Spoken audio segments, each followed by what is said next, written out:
We're live. Sway in the morning with Cyrus and Iman. Sway in the morning.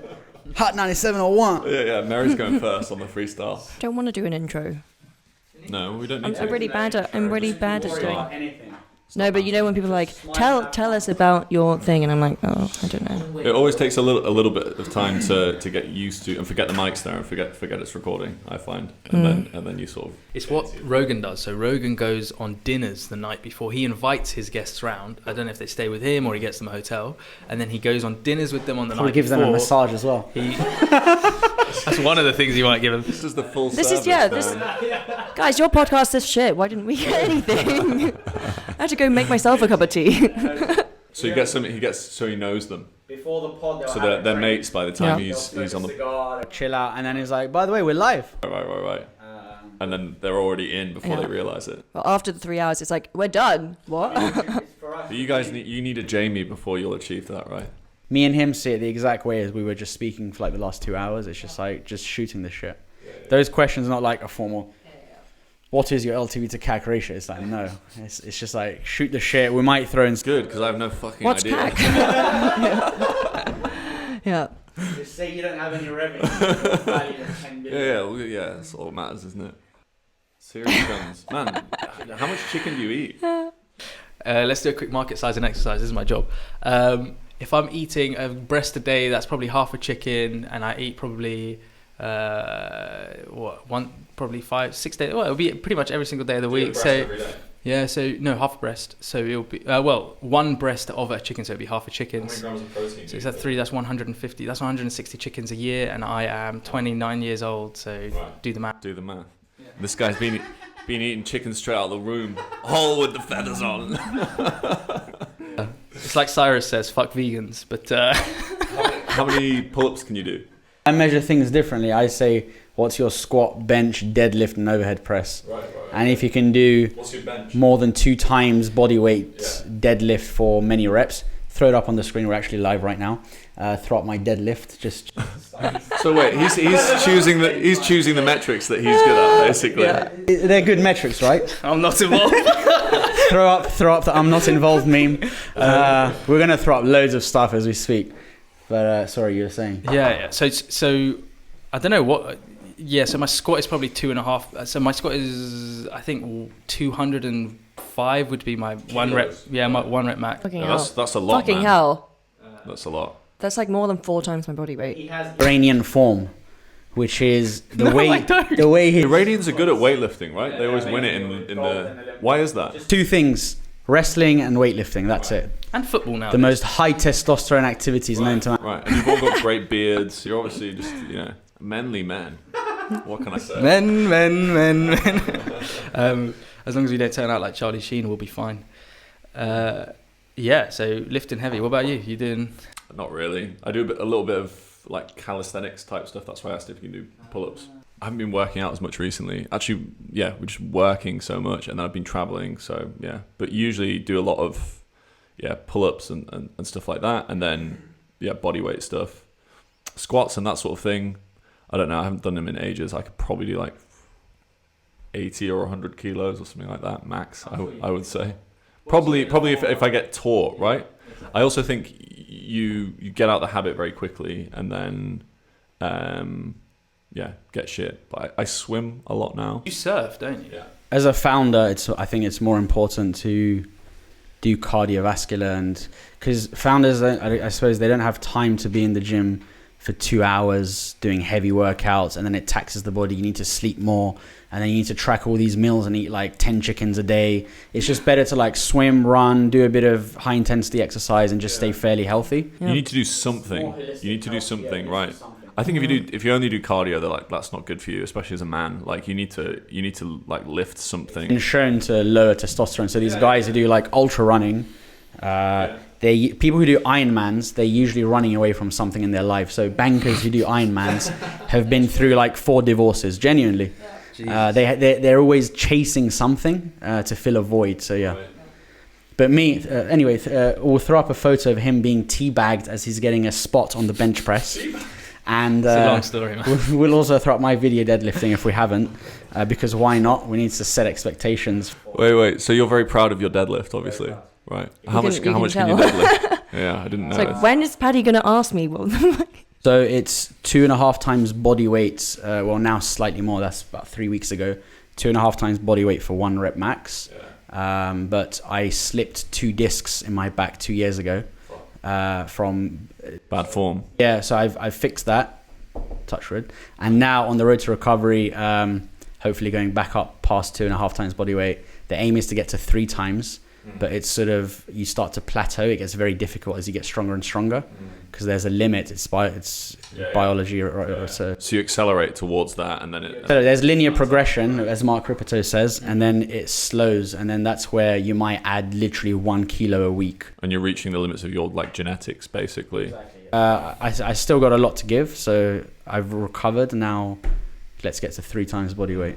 But deadlift is like that one alpha exercise, like, because I just pick it up off the ground. But like the difficult exercises are squats, bench press. Deadlift is a really technical exercise. wait, what's a deadlift again? It's when you've got the weight across the top. So Picking up off the floor. So the bar's in front of you. You bend down, pick up the bar, but not using your arms and stuff. It's Is that where the name comes from? Because you're picking up It's a dead lift weight. of a dead. It's a dead weight lift. Yeah. Right. Do you ever use kettlebells?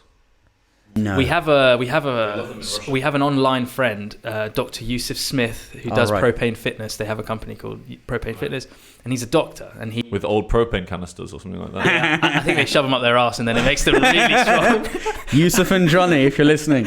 I thought as the kettlebells, that's what you were going to say. But, whatever they're into, man. He despises kettlebells, Right. and he used to professionally powerlift. Well, I don't know. He might still do it, or semi-pro or something. He's one of the people who helped fix my discs because he had slipped discs that hit nerves which went into his leg and he was hospitalized. Oh shit! And he learned a lot from Dr. Stuart McGill, who is like the godfather of spine health.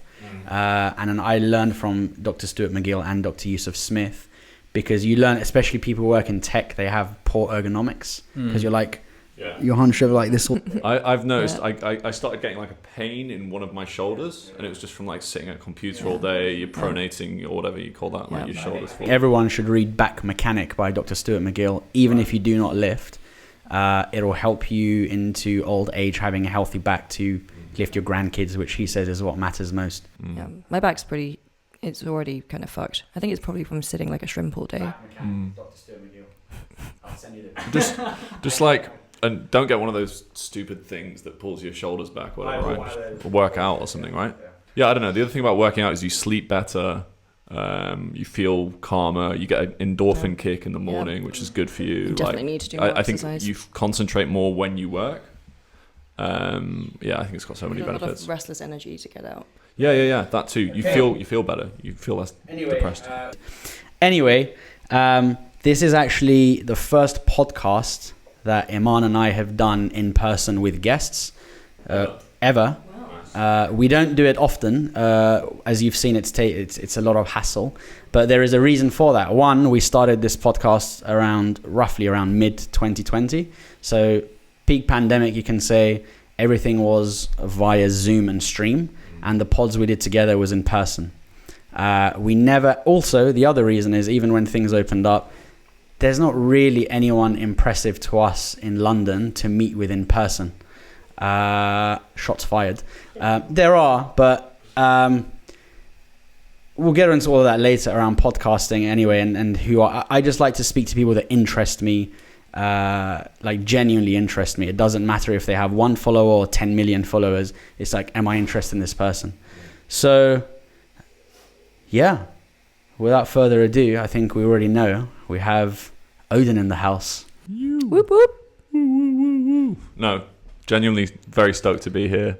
Love what you guys do, and excited. I feel like it's going to be an interesting conversation. Mary, anything to add? I'm really fucking tired. So last week was your launch party. We were there. We'll throw up a photo of that. Keep that on the DL because there's loads of people we didn't invite. Cut. We won't throw up a photo. No, it's fine. It's interesting the support that you guys have, seeing how many people came out. On a Friday night. On a Friday night, Tube strikes. It's, yeah. raining, cold. And they had other options. We had people fly in for that. Yeah. Yeah, I think it's a testament to what you guys have built. There are a lot of startups popping up in this particular space in UK and Europe doing what you guys do. I've said in our own podcast that if there was one startup I would have built, if I had the patience to deal with compliance and UK regulators and the bullshit that comes with it, it would have been what you guys are doing. But what impresses me about you guys and why I said you are the startup that I'm most excited about in the UK, which is why we went through the effort of actually pleasure to meet you guys in person, is because the community you've built, which is the Slack community you have, the network you personally built, both of you, and I could see that in the event. So that's rare. And a lot of startups will come and go, but I think regardless, time will tell. Play this back in 10 years from now. Yeah, true. I think of all the players in this market, the one I am most bullish on is you guys. And I don't just say that. People know I'm very direct and to the point. So don't let me down. I'm also most bullish on us, to be honest. Yeah, me too. So tell me about your individual selves, and what I'm more interested in, as they say, first principles thinking, is your upbringing, because your upbringing, your formative years, and what has made you into you. So I don't really want to know about the last few years. I want to know more about your upbringing. Mary, you want to go first? Where do I fucking start? So both parents Chinese, very, very extremely different in every single way, in terms of their backgrounds, where they came from. One was from extreme wealth. I probably mentioned it in our previous podcast. One was from extreme wealth. The other one was from extreme poverty. Like, I have two uncles who died of hunger, like super extreme. Yeah. That's a whole other, I think there should be a film made about my dad. But then, he went through all of that, went to one of the best unis in China, came to Imperial as a visiting scholar. And, like a lot of immigrants, right? When you come, you're not in a particularly privileged position. We lived in like a house with 6 other families at one point, 1 bedroom with a bunk bed for 3 of us. My dad was working as a waiter in the evenings after doing his like computer science stuff. Wait, was this still in China or when you moved to England? This is when we moved here, yeah. England. But like, I never felt poor, I think my parents were quite, we didn't buy, like clothes or anything, but they didn't give a shit about the kind of food that I'd buy. So I bought a lot of candy, absolutely rotten teeth, 2 root canals by the time I was 20. Had like a lot of microwave dinners. You say we, who's we? Is it just you? Me, my dad and my mum. No other siblings? 8 years later, yeah. Because obviously in China they couldn't have 2 kids. Went to like a shitty primary school on the very outskirts of Bristol. I used to tell people I lived in Bristol, and they were like, "Yeah, whereabouts?" And I'm like, "Yeah, this place." And they're like, "That's not Bristol. It's BS 34." But yeah, I think it was really important to kind of see different environments, meet really different people. So in that school, I'm pretty sure most people wouldn't have gone to uni, and like people's parents didn't really care about education, but that was really fun for me, like being by far the smartest kid. The teachers loved me. I told you this the other day, like I wrote the school rules. They're like engraved in a plaque hung in the school at the moment. And then went to a private high school. We still didn't have that much money, so I had to have 2 scholarships to go. But it was like slightly different crowd. But then when we moved to Oxford, went to a better school, like a really good school, and that was really different, right? Like people really cared about grades and like the acceptance rate to Oxbridge, that kind of thing. And started meeting people who are, a bit of a dick. And then at uni, obviously going to uni in London, you already get people who kind of filters for people who can't afford to live in London already, right? So then came across people who were like from extreme wealth, like billionaires, not exaggerating, right? So yeah, I think that's been a really key part of forming my personality, and kind of getting along with people from really different backgrounds and kind of seeing how people are just affected by their upbringing, right? Rather than like, oh yeah, you're so much better because of this. Do you ever experience imposter syndrome towards the latter part of your, and why? I think whether it's, some people tell me I'm really autistic, right? So the way that I think is quite, I'm not that affected by, I think, what other people think. My main thing is mostly just I want to make sure that whoever I'm communicating with just understands who I am, and if you don't like it, that's fine, as long as it's, you know, it's an accurate interpretation of my mind. Well, as the great Curtis Jackson says, Christ. How many of these has he got, man? It's not just that. Basically, we've recorded previous pods where Curtis Jackson is 50 Cent, but he calls him Curtis Jackson because he's read the book and listened to his audiobook, where Curtis Jackson has two personas. He sounds like an ex-US president or something like that, doesn't he? Yeah. The name does. Jackson. Esquire. He's a goat. He's not very, doesn't seem like the everyday book that I'd pick up, but there's a reason that Robert Greene did a book with him, Robert Greene being one of the greatest authors of our time. But anyway, as the great Curtis Jackson said, the reason he has reached such success and continues to push forward is because of the struggles he faced in his early years. And he's been through...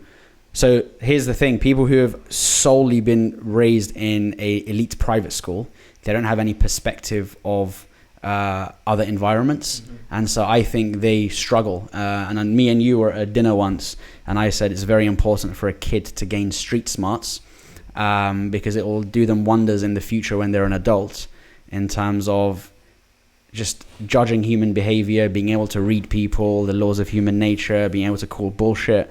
So 50 Cent, he went from literally drug dealing in Southside, Jamaica, Queens, New York, whatever, to being in the boardroom, one of the most successful TV executives now. And it's really helped in persuasion, influence, negotiation, reading people, not getting screwed over as much as other people do.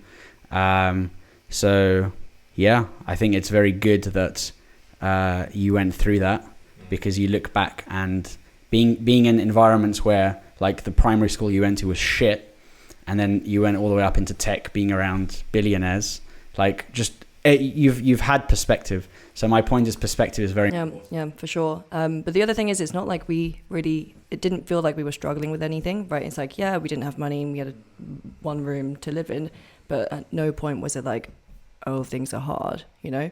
I'm sure my dad would probably be like, that's because we obviously worked really hard to make that not the case. But, you know, there was never like a time where we'd have to worry about where to live or where food was going to come from, right? And I think obviously with a lot of people that is the case, and that's like actual struggle. There's degrees, isn't there? Yeah. I also think you get people who are from a wealthy, well-educated, you know, private schooling background. Not that you need to be private school to be well-educated, who do have perspective and do... Yep. I think a big part of it is like, what are your parents like? Yep. How do they raise you? What values do they instill in you? How do they teach you to behave and that sort of thing? There's an exception to every rule, but I definitely agree. I think parenting being the most important.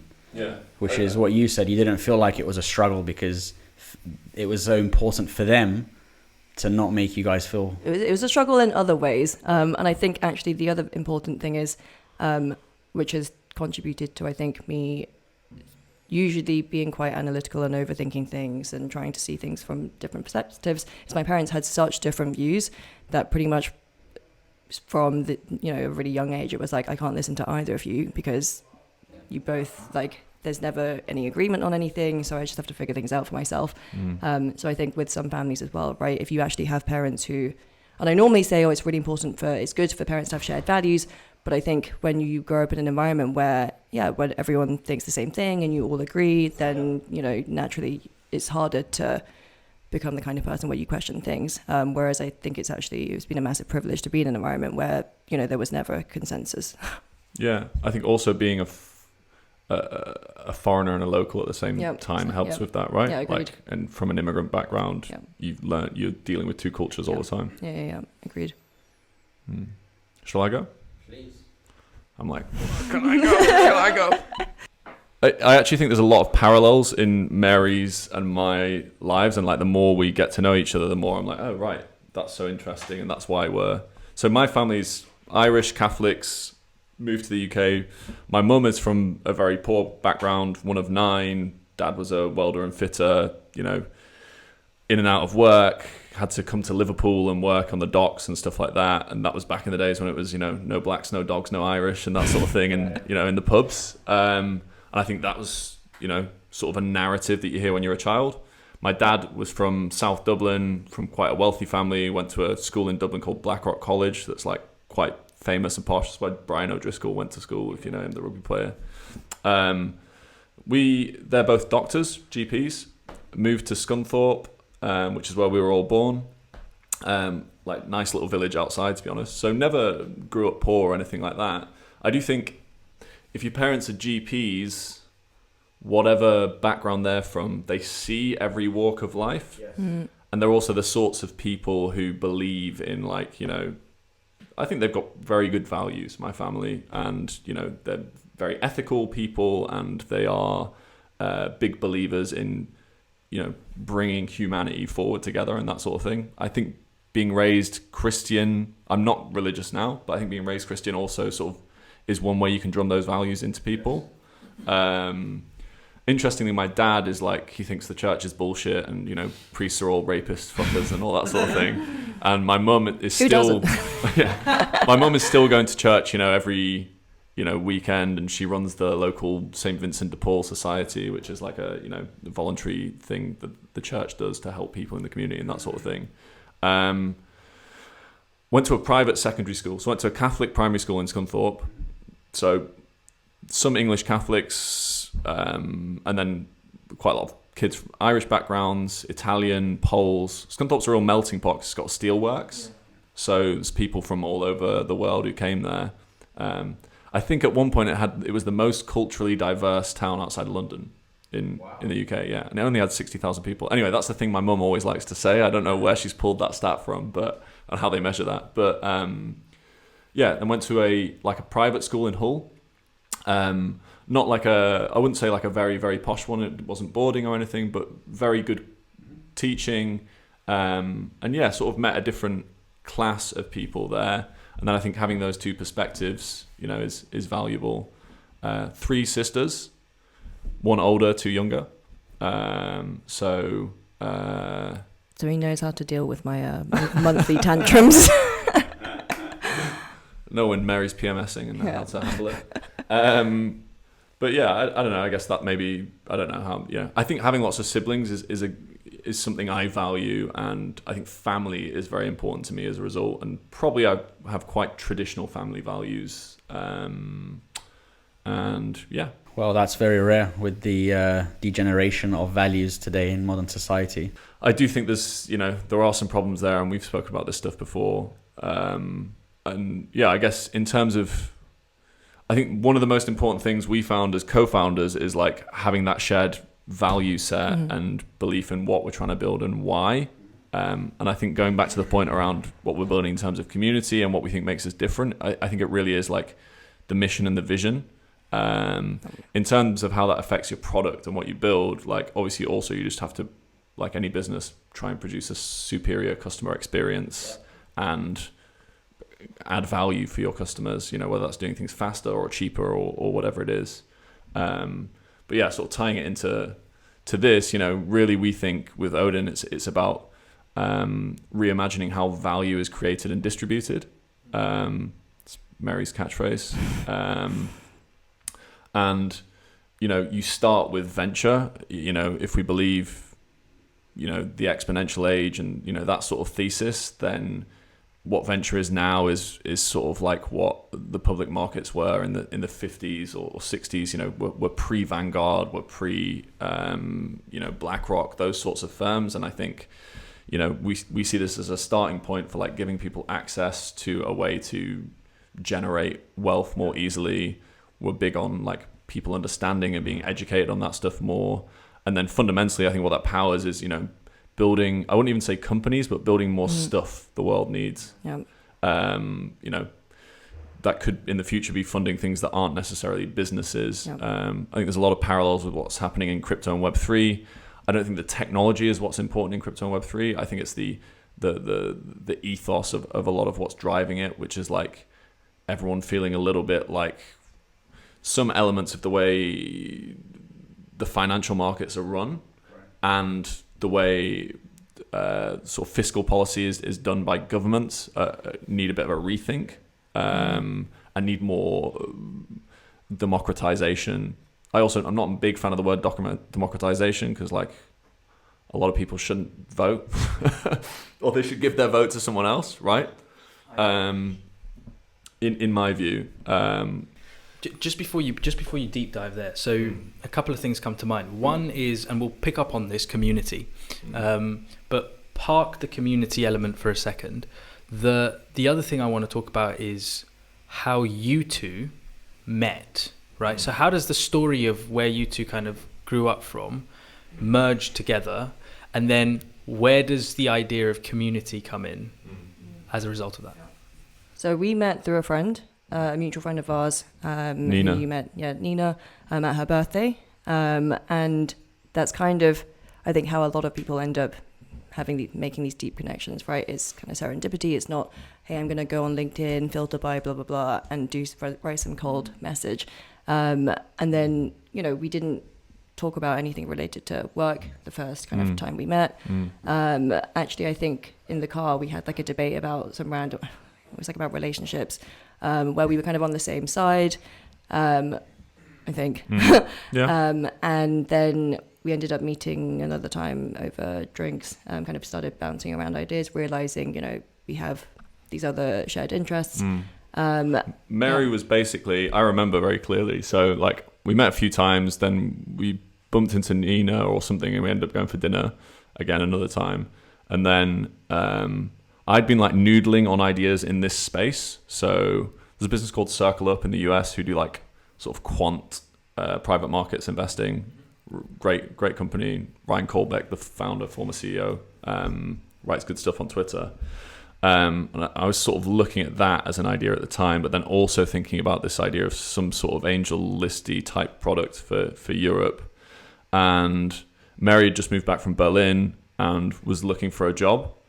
And I had luckily ended up in a situation where I was like consulting for Coca-Cola, who was setting up like a corporate venture arm, and was like earning pretty good money. And then we sat down for beers and then we started bouncing ideas around. And I was like, look, why don't I just like hive off some of my money from the consulting and then you just work on what we're doing and I'll pay you enough to get by. So we sort of started from there. Didn't start off as an angel list type thing at all. No, we were doing like a data product at first. Yeah. I think the theory behind what we were trying to do is the same, which is like basically how do you index the private markets? Sure. What we realized very quickly is if you want to do that successfully, it's all about access, really, because in venture, obviously you've got power laws and it's only really about the top quartile. The rest, you don't even need to bother indexing. Yeah. And, I think I also learned from like Crowdcube, like I think that's also sort of part of what they're trying to do. I'd worked there, obviously, and I love that business and I love the ethos and the mission behind what they're doing. I think it's challenging for them outside of consumer to like capture any alpha, basically. And yeah, so we were thinking about it from a data perspective. Then we sort of set up a Slack community to try and get people to like rate the businesses. And then we sort of were like, can we turn it into like a collective intelligence? Like our own sort of syndicate or fund? Yeah, I mean, for me, it was always like, I think partly because it's so hard for me to... If we'd listened to Mary, it would have all gone much faster, by the way. Well, so at the beginning, we didn't... Most of the stuff kind of evolved into what it is now. But at the beginning, I think the community stuff was... I think because it's so hard for me to find people who I really deeply connect with, where I think this person's super smart and interesting, community has always been something where, obviously I wasn't like, I want to build a community, but it's like, how do I meet these people who, how do I make more friends? Yeah. How do I make more friends who I really, really get along with? So even if there's no money behind it, it's kind of like, even if we make no money, but we build this thing where I love all of these people, right.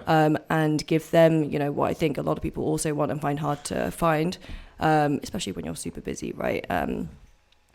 And the way we met, was so you couldn't have, I think, planned out or anything. It took, like 10 years since my last thing to find a co-founder who I think is as complementary with shared values. And I think that's one of the hardest parts of actually anything in the world is meeting the right people who, you can collaborate with or whatever.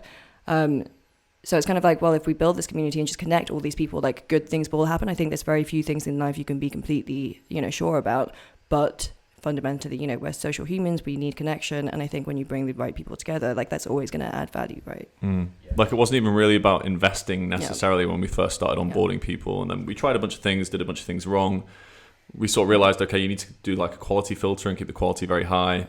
It needs to be sort of smart, curious generalists. They're not necessarily investors. They shared could be like values was the most important thing. PhDs, with no money. It's more about putting all the good people in one place. And then if you look at what YC is, or what Silicon Valley is more expansively, it's basically like a melting pot of that. And then it's powered by capital, strong institutions, good universities, like all that sort of stuff. Paul Graham himself said he never started YC. He never intended for it to become what it has become. Right. That was never the intention. Something along the lines of just wanted to get a bunch of cool people in a room and work on something that interests me and see what happens. Yeah. And linking it all the way back to what I opened with this podcast, which is I could see the love of your community at your launch party without getting too cheesy, but it's facts. I could tell that there's something genuine here rather than a lot of the other players in this space, in my view, which just pop up because, hey, bro, let's make some money. Yeah, 100%. Yeah, I mean, even like we conflict on this a little bit, but Mary's like, we should make the products cheaper and cheaper and cheaper, and that should be the goal. Yeah. And I want impact over all else.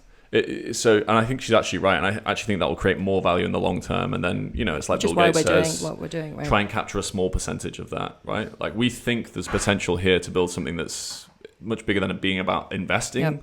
I just think investing is a good starting point because that's part of value creation. But really, it's like, how do you get all the great people in one place? As an engineering problem, it's about how do you optimize the way capital is allocated and distributed. That means getting more of it probably to people who aren't necessarily getting it right now, but are fucking great, but no one's sort of heard of them, or they're not from the right background, or they're not in the right network. I think there's especially a big opportunity in this in Europe because, for better or worse, the financial services industry is still very much dominated by people who made their money in the 20th century or made their money over the last 300 or 400 years, sort of aristocracy and whatever. A lot of those people are good people. I've nothing against them. But it's more about how do you help people coming up? And because America, I think, is like the land of opportunity and, people have a frontier mentality, there's been a lot more access for people from anywhere historically. They now have their problems, but I think we're way behind on that stuff in Europe in a lot of ways. And I also think the reason it's interesting in Europe is we have really high density of good universities, very well educated people, all that sort of stuff. But, quite high cultural barriers. So French people invest in French companies, German people invest in German companies if they can with their shitty notary system. 50 wet signatures before you can throw $2,000 in a German pre-seed. I've seen so many people tweeting about it recently. Just roasting the Germans. But just come and set your company up in England, guys. Or Estonia. So I think, the people we're talking about and the mindset of Silicon Valley exists sort of, this is what I always say, exists collectively in people's heads. Yes. So you need to put those people digitally in one place. And it's not about large numbers of people, right? So there might only be 50 or 100,000 people in Europe that this is relevant to as a core and that we want in our network, because the quality needs to be kept high. As soon as it degrades, then... Well, this is in the core community, right? In the long term, I think it's about, if you build a community where it's for everyone, it's very hard to go backwards, right? Yes. And if you want to build something that where people see as a kind of aspirational thing, you need to start with the thing that people, want. Yeah. At the end of the day, I think in 5 years, 10 years, it is going to be a place where any normal person who cares about climate change can be I'm putting it into the index, that focus on this. It's just at the beginning, to get access to good deal flow, right? You target the people who have access. Right. The other thing I think that's really important about the investing piece is if you want to bring together all these really smart people, right? You don't just say, hey, we're building a community for smart people. Yes. You probably don't get, it's like trying to set Or up a for dating app. investing. Yeah, if you want to say, hey, I'm building an app for hot people, it's probably not hot people on the app either. But if you want to bring together people with shared values, it's one thing to tick a bunch of boxes saying, I care about X and Y, right? And it's a different thing to be like, these people are putting money into these things and quite significant amounts. So when you have two people who invest in the same company, I think the chances of them having shared values is a lot higher than, these two people on some random social app.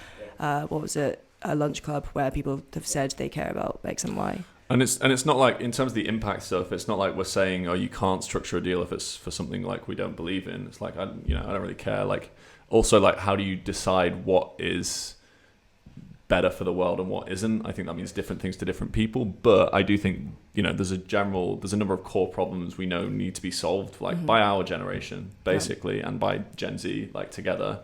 And I think putting all the people together in one place and then, boiling it down to the best opportunities in that space and then putting as many people behind that as possible is how you got to build a movement, right? Like, that's how you solve these problems. You don't solve them by just throwing money at stuff. You've also got to make things easy to do, right? I think it's really easy to shit on people and be like, you're not doing this. And it's like, if it's really hard to do, you're also not going to do the thing, right? And it's like, yeah, if there's a company and they're impact focused, but they don't make any money, obviously a lot of people won't want to invest in it. So for us, it's if we can put opportunities in front of you that do actually do a lot of good and make money, then people, no one's going to say, I don't want to invest in it just because it does good, right? So it's making it easy for people to invest in those things. It's got to have upside, and for what we're doing, it has to have venture upside, really, right? Yeah. So otherwise, it's not sustainable. Software or biotech, basically. Outside of that, it's harder unless it's like Elon Musk or someone like that. And then I think the other piece here, to go back to what Mary was saying, is like you start with like letting people sort of deal pick, and you're focusing on people who are interested in deal picking. I think longer term, you want a vanguard type product available to people with the ability to invest thematically, maybe a little bit like how Nutmeg does it, right? Or Chip, like, you can toggle what your preferences are and your risk appetite and that sort of thing. And then it's also about, for those people, saying, okay, family offices are investing somewhere between 5 and 25% of their assets in private markets or maybe high risk, right? Let's maybe put like crypto in there as well. You want to give people that same sort of optionality. So like keep sticking most of your money in like whether it's managed or passive public markets funds, and then you want to be able to allocate a portion to this. Now, for most people, that's going to be £1,000 a year, maybe less. They shouldn't be like sticking £10 into businesses on Crowdcube and Seeders, right? It's not a smart way of achieving that, and it's not a time efficient way of achieving that. You need passive products for those people. Yeah. Also, go ahead, sir. I was going to say those are most of the deals VCs and angels have passed on anyway that go to Crowdcube. Yep. Yes. Yeah. I think, well, outside of like big consumer stuff, like you could have got in very early on like Revolut, Monzo, and tons of VCs passed on Monzo.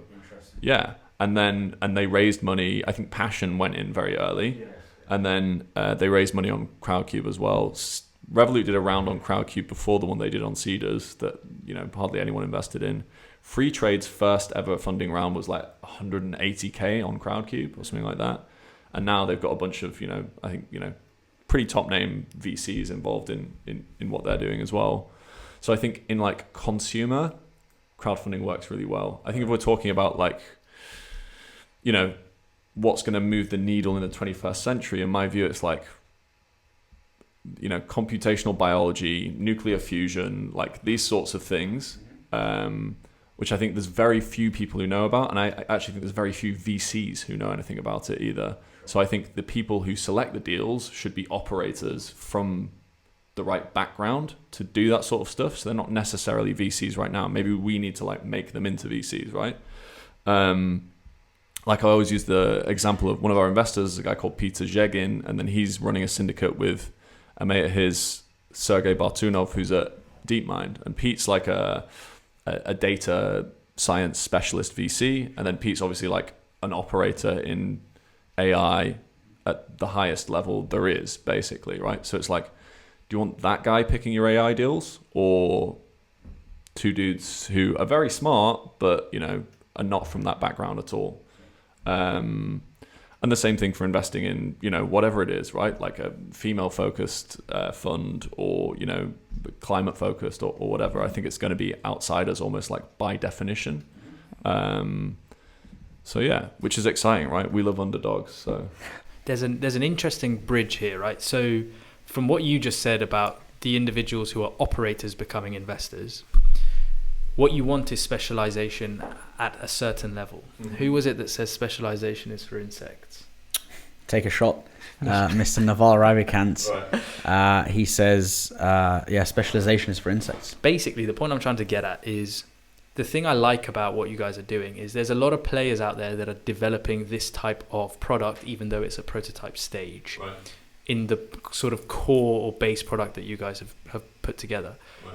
A lot of people are missing the key component, which is, at some level, yes, specialization is for insects. At the combined community level, doesn't actually necessarily have to be the case. A plurality of understanding, a plurality of how things are interconnected, because more and more, as we were talking before we actually went live, you know, Elon's building electric vehicles, but actually he's trying to get into the virtual power plant space.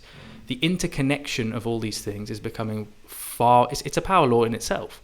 That's becoming bigger and bigger. And so by creating this community element, you're creating a structure, an environment where that becomes kind of like a I mean, the best thing always happens at like the interface of previously, you know, like the Medici effect or whatever they call it, right? So you want to get like a great biologist in the room with like, I don't know, like a linguist or, you know, a computer scientist or whatever it is. Like the interesting stuff happens where they interact firstly, and then Mary. Yeah, the other thing is with this interconnected thing, and it sounds probably really hippie, but everything is connected, right? But I think when people build companies, especially if their reasoning is just I want to make loads of money, they don't really care how this affects other things, right? As long as this company's successful, I don't care if this other shit's gonna blow up. And for us, you know, I think when you're trying to solve problems for humans, it's really important to understand humans and understand how humans interact with each other, right, in society.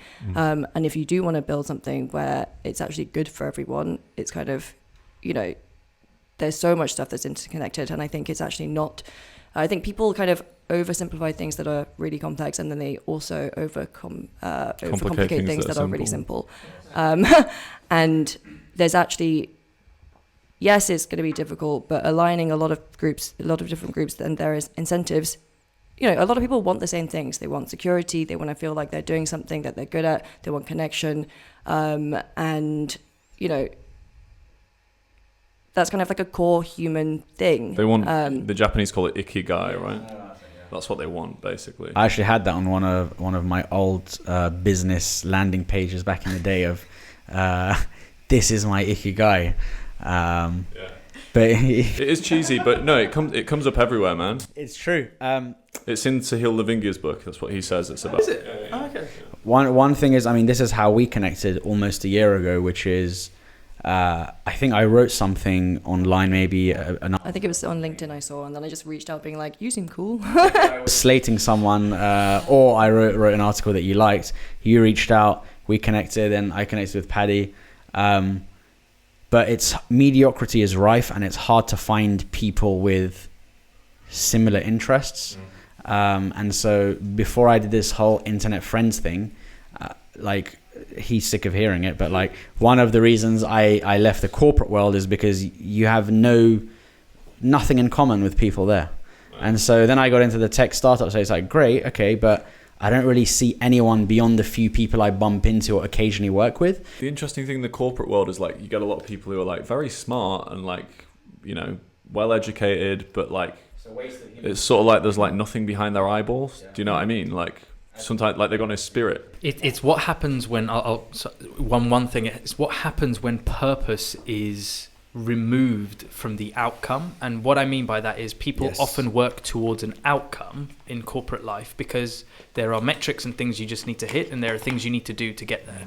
When you remove the overarching or underlying purpose or drive behind getting to the outcome, it's not work anymore, and it's just you becoming a machine essentially is what it is. Right. So it's not a vocation, right? It's But some vocations can be like that, right? If the passion and or drive is not behind it. I think purpose is more than just, this is what I was put on this planet for. It's kind of like what drive sits behind it as well. Right. I think one of the reasons behind that is there's a lot of people doing stuff out of fear, right? And they let other people, especially if you haven't learned how to think for yourself, you look at what everyone else thinks of as successful, and you're letting them define what success looks like, right? And if you're one of the people who, like at my uni, everyone went into investment banking or consulting, and at some point I was also like, shit, maybe I want to go into this, and it was like, this is the prestigious thing to do, therefore if you do that you're going to be okay. Deranged kids. Yeah, instead of like, do I even want to do this, what does this even mean, right? Half the people I know my brother wanted to be an investment banker ages ago as well, and now he's like, I can't believe that's obviously nothing like what I enjoy doing, but yeah, a lot of people kind of continue on like that for a really long time, right? It might be 40 years before they kind of really reflect and think, who am I? Like, what have I been doing? But I think that's less and less the case today, right? So because of community elements, because of nodes on a social network, people can see what everyone else is doing. I think the pandemic sped that up. And this is to your original point on community, Paddy. I think a lot of Web3 is built around the fact that just people... culture, isn't it? It's culture. People haven't had other people to talk to for 2 years. And now that this community on... Discord or whatever, all these communities are popping up, they're all gassed because they just have mates now. I genuinely think that's part of it. Right? It can be fun. Sometimes it fucking grinds my gears, but that's because... But sorry, what I mean by that is like, the other thing I think people miss, if we're talking about investing and, fixing the problems humanity has and all that sort of thing, like that's fine, but... One of the things I realized, some of my mates think I'm a fucking drone, right? Like, in terms of talking about stuff at parties and like, God, here he goes again. You probably get the same thing, right? No, not really. No, I deal with him. but you can't be too serious in life, right? And like, what the Web3 guys have done really well is like, everything's a fucking joke, right? And like, if you want to achieve serious things, people need to enjoy it along the way. So it needs to feel fun. It needs to feel lighthearted. You need to not take yourself too seriously, and I think we try and do that with like our product and our brand and how we project ourselves, but I guess we're just being ourselves as well, right? Yeah, for sure. I mean, we both say a lot of really fucking inappropriate shit, and that some people are like, you're definitely going to get cancelled, and I'm like, I think the important thing is still to...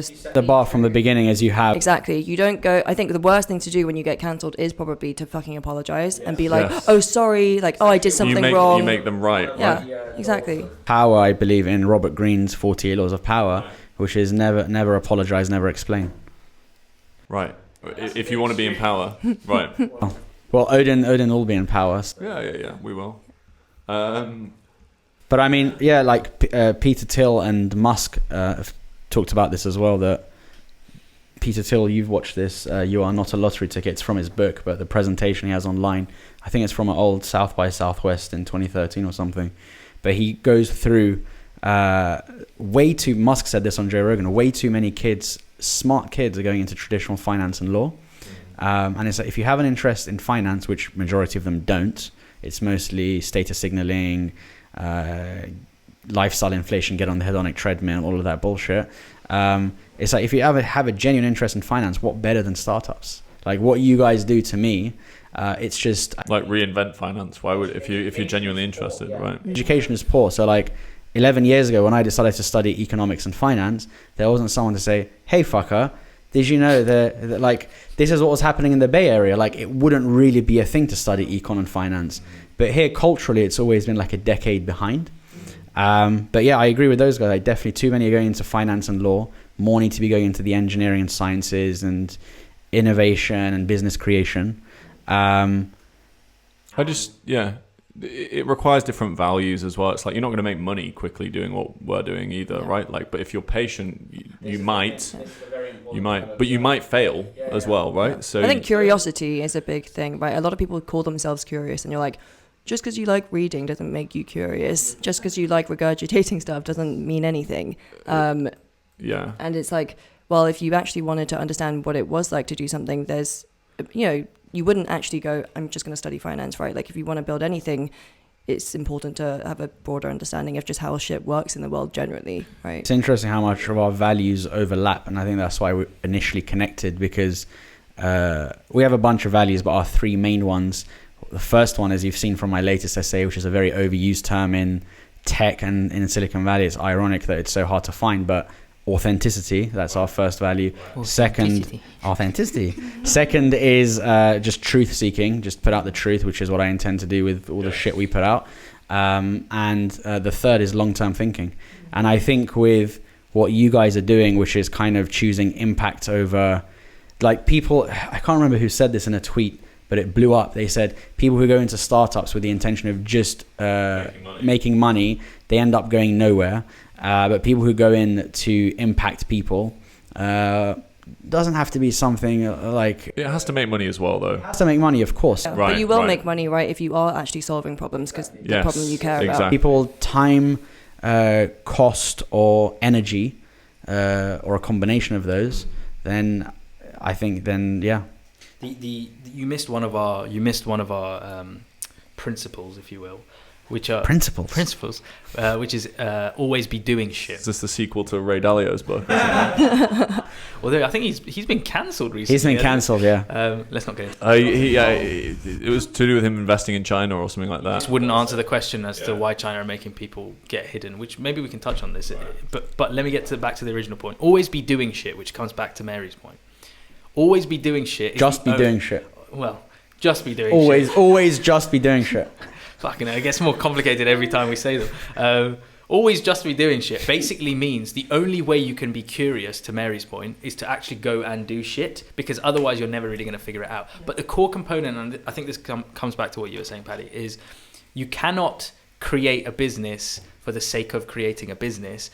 And this is why a lot of impressive people in the startup space always say, solve a problem that you have. Yes. Why is it a problem that you have? Is because you're the only one that really understands it if it's a problem you have, and therefore you are only truly curious about it if it's a problem you have. And you care about it. Exactly. And I guess the question becomes to you two, why do you care about this space, and why is this a problem maybe that you've had or have experienced in some manner that you think you're best positioned to solve? The short answer for me on this is I think a lot of VCs are absolute bullshit artists, and what they're doing is quite simple. That's why we rationalvc.com. There's so much ego involved in this whole thing, right? And fundamentally, what do you need to do here? I think it's quite clear. You need to get into the good deals. Which ones are the good deals? Well, it's pretty straightforward. It's the really fucking smart people doing something that's growing really fucking fast, right? They're easy to identify. What's hard to do is access them. So what you need to do is, I just think it's interesting to think, okay, is there a better way of doing this? Can we do it in a way that... I did it because I wanted access to those deals, right? So I did it for myself, completely selfishly. And then it turns out a lot of other people have that problem, right? And... I think, that makes it an interesting problem to solve. What about you? I think just in terms of every single experience that you have, right, involves, okay, if I'm talking to someone and I'm like, oh, this person's really fucking stupid, and it's how do I fix this on a general, bigger level, so that we can all have constructive conversations, right, where people aren't just kind of getting defensive and being super over emotional. How do you get to that place? At the beginning, I wanted to do something in education, but then when you're walking around and you see homeless people, I get really, really sad, and it's a complex problem to solve, to get rid of, to make sure people aren't living in these conditions, right? And for me, what I really enjoy the most is thinking about how things fit together, and the more complex it is, the more fun it is. Probably some weird chip on my shoulder to be the harder it is, the more I can prove that I'm fucking smart, or some crap like that. As Josh Wolf says, chips on shoulders puts chips in pockets. So I would say I knew you'd laugh. Wait, let me interject here. Listen to everything Cyrus says, and I'm talking to the camera here. Listen to everything that Cyrus says. It will always start with as X, Y, or Z says. I'm like in a never-ending dissertation with references. Yeah. It's like a wiki of tech Twitter. I think we're both very competitive people, and maybe also think people underrate us a little bit, or underestimate us. Where does that come from? I don't know. I think maybe I'm just talking about myself here, but I think if you take an unconventional career path, then people think, oh, you're that sort of person, you're that level of intelligence, ambition, whatever it is. And it's nice to be able to prove them wrong, right? Yeah, from me, it was people expected a lot from me, like whether it was parents or teachers or whatever. Like I had a piano teacher who was like very annoyed that I didn't go into music, and then I'd have sports teachers who were very angry that I didn't go into that, and like science teachers and everyone's just basically constantly being disappointed because their expectations were so fucking high, and it's like I can't do everything, but I have a lot of interests, and I went to the school reunion. It was the 10-year one, I think, and it was so hard to hear my favorite teacher being like, "What the fuck are you doing?" I was a product manager at the startup at the time, and she was like, "I thought you'd be changing the world. Like, why are you a product manager at this place?" And I was like, "Fuck, give me another 5 years." I think we're saying the same thing though. Like that's what I mean. To interject there, like I was very academically successful at school. I was the highest performing kid in most classes, and then that sets an expectation, I think, of like I'm always going to be super successful at everything.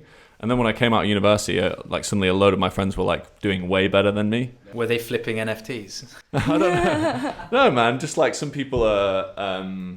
It depends on what career they went into or fell into, and then that sort of takes off, right? Like I've got a bunch of mates who, and don't get me wrong, they're really smart guys actually. Like one guy works in cybersecurity, so he sort of like fell into that, and now he's earning 250 grand a year or whatever, just because it's like it's taken off like a rocket, and he's good at sales. But it was shit at school. And then I was very good at school, but like I wasn't selling sweets to the other kids or anything like that. Like I wasn't really that sort of like entrepreneurial kid. Curtis Jackson said. I was doing that. I was actually selling computer parts in the school playground. I saw your comment on what's the lad called, Harry the pipe guy. Harry Hurst. Yeah. I saw your comment on his. He told a story about selling sweets at school. Yeah. And then you were like, man was shotting sweets in the playground, and then doubling down on the Ebes. I was like, I thought that should have had more. Selling computer parts in the. I'd basically have this little paper, this A4 piece of paper, which it was like a order list, and you could choose what you want, like a gaming keyboard, a computer mouse, a mouse mat, just little bits and bobs and bullshit. And then I just walk around the playground, just pull out this paper to people like, tell me what you want, and I'll order it for you. You get it in 48 hours or something like that. I'd go online, order it, and some of the products I do on before Bezos was doing Amazon. The thing we ended on was the interlock between community and kind of what you guys are building. I mean, the way I see that in general, the community piece is basically like, people want to be part of a tribe. Western politics is sort of disintegrating. If you listen to any of that stuff that Balaji talks about, I think. Have you listened to his 5-hour podcast on? There's a few of them. It's so good. I've listened to the Sam Harris one as well. Oh, okay. They're both great. Okay. But he talks about a lot of the same stuff. I think he's literally like the Karl Marx of our time, like that level of sort of like political commentator, or like Adam Smith or something like that. Like I think if he wrote a proper book about his theories, I think he's got a lot of very interesting stuff. He is writing a book. Is he? Yeah, so he went to, what was that conference in Lisbon that everybody went to? Web Summit, but there was a specific part of it that was... There was a crypto one before. Oh, right, okay. And he was presenting at that, and it's on YouTube. It's only 20 minutes long, and he dissects his... how he's got that triangle... I don't want to butcher it, but he's got a triangle understanding of... decentralization, how essentially the world works through a media lens, through a money lens, and then through some other lens. Anyway, he breaks that down in 20 minutes, like amazingly. I'll link it in the description. Highly recommend everyone watches that, because with Balaji, what you get is a bottom-up perspective of societal construction, but from a guy whose literal life for the last 10 years has been bottom-up creation of crypto-type products. And so like everything fits in so well. He's a perfect commentator for all this stuff as well, because he's not a white guy, so they can't be like, oh, he's a white guy saying this, and he's like a Sri Lankan immigrant or something. Bangladeshi, is he? Where's he from? I think it's Sri Lankan, but I might be wrong. I don't think he's from like a wealthy background particularly or anything like that, so it's like he can actually say this stuff and people can't the annoying lefty Twitter can't like moan about him. Yeah, 'cause he's got the Web3 crowd with him now, so yeah. Yeah, I mean, we were talking about, just to wrap up on that point, impact from your perspective, and my thoughts are you guys will accumulate incredible wealth over the long term anyway, just as a nature of the access to deal flow that you'll have and the compounding effect of just everything. Everything it's like a flywheel effect, and you have the distribution, the community, the access, and it just compounds. Well, and it's just like Buffett, right? Like you always say, right? It's just like, just index this stuff, man, basically. It was never the intention to necessarily, of course, yeah, a business has to make money, but going back to the point of some people go into startups just to make money, but you guys are actually trying to solve a problem you had yourself. Ali Tahmasebi, who is the author of Super Founders, the book. It's a very data-driven, I think it was actually in the Odin Slack a while ago, someone shared it. That book, he actually uses data to prove that no, the most successful startups haven't been ones solving a problem they had themselves. But I'd still disagree. You'd be like, what, disagree with data? Yes, because maybe he was Disagree with data? maybe he only included the data that he wanted to, because his whole book is around here's the data, here's the results. Yeah. But he hasn't included data from the other perspective, and it's not always data. There's always intangibles. There's many moving variables that you have no control or sight of.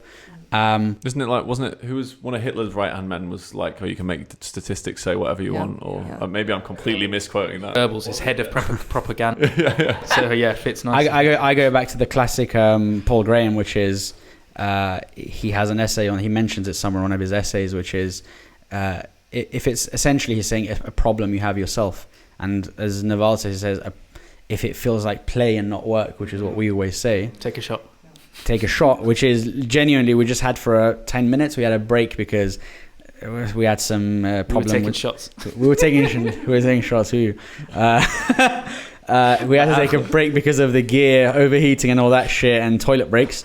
But even in that 10 minutes, whipped out the laptop, Mary did, fired away some things, he took a quick call, and it's like observing, it's essentially, it just looks like play. Always be doing shit, man. That's what they're doing. Always just be doing shit.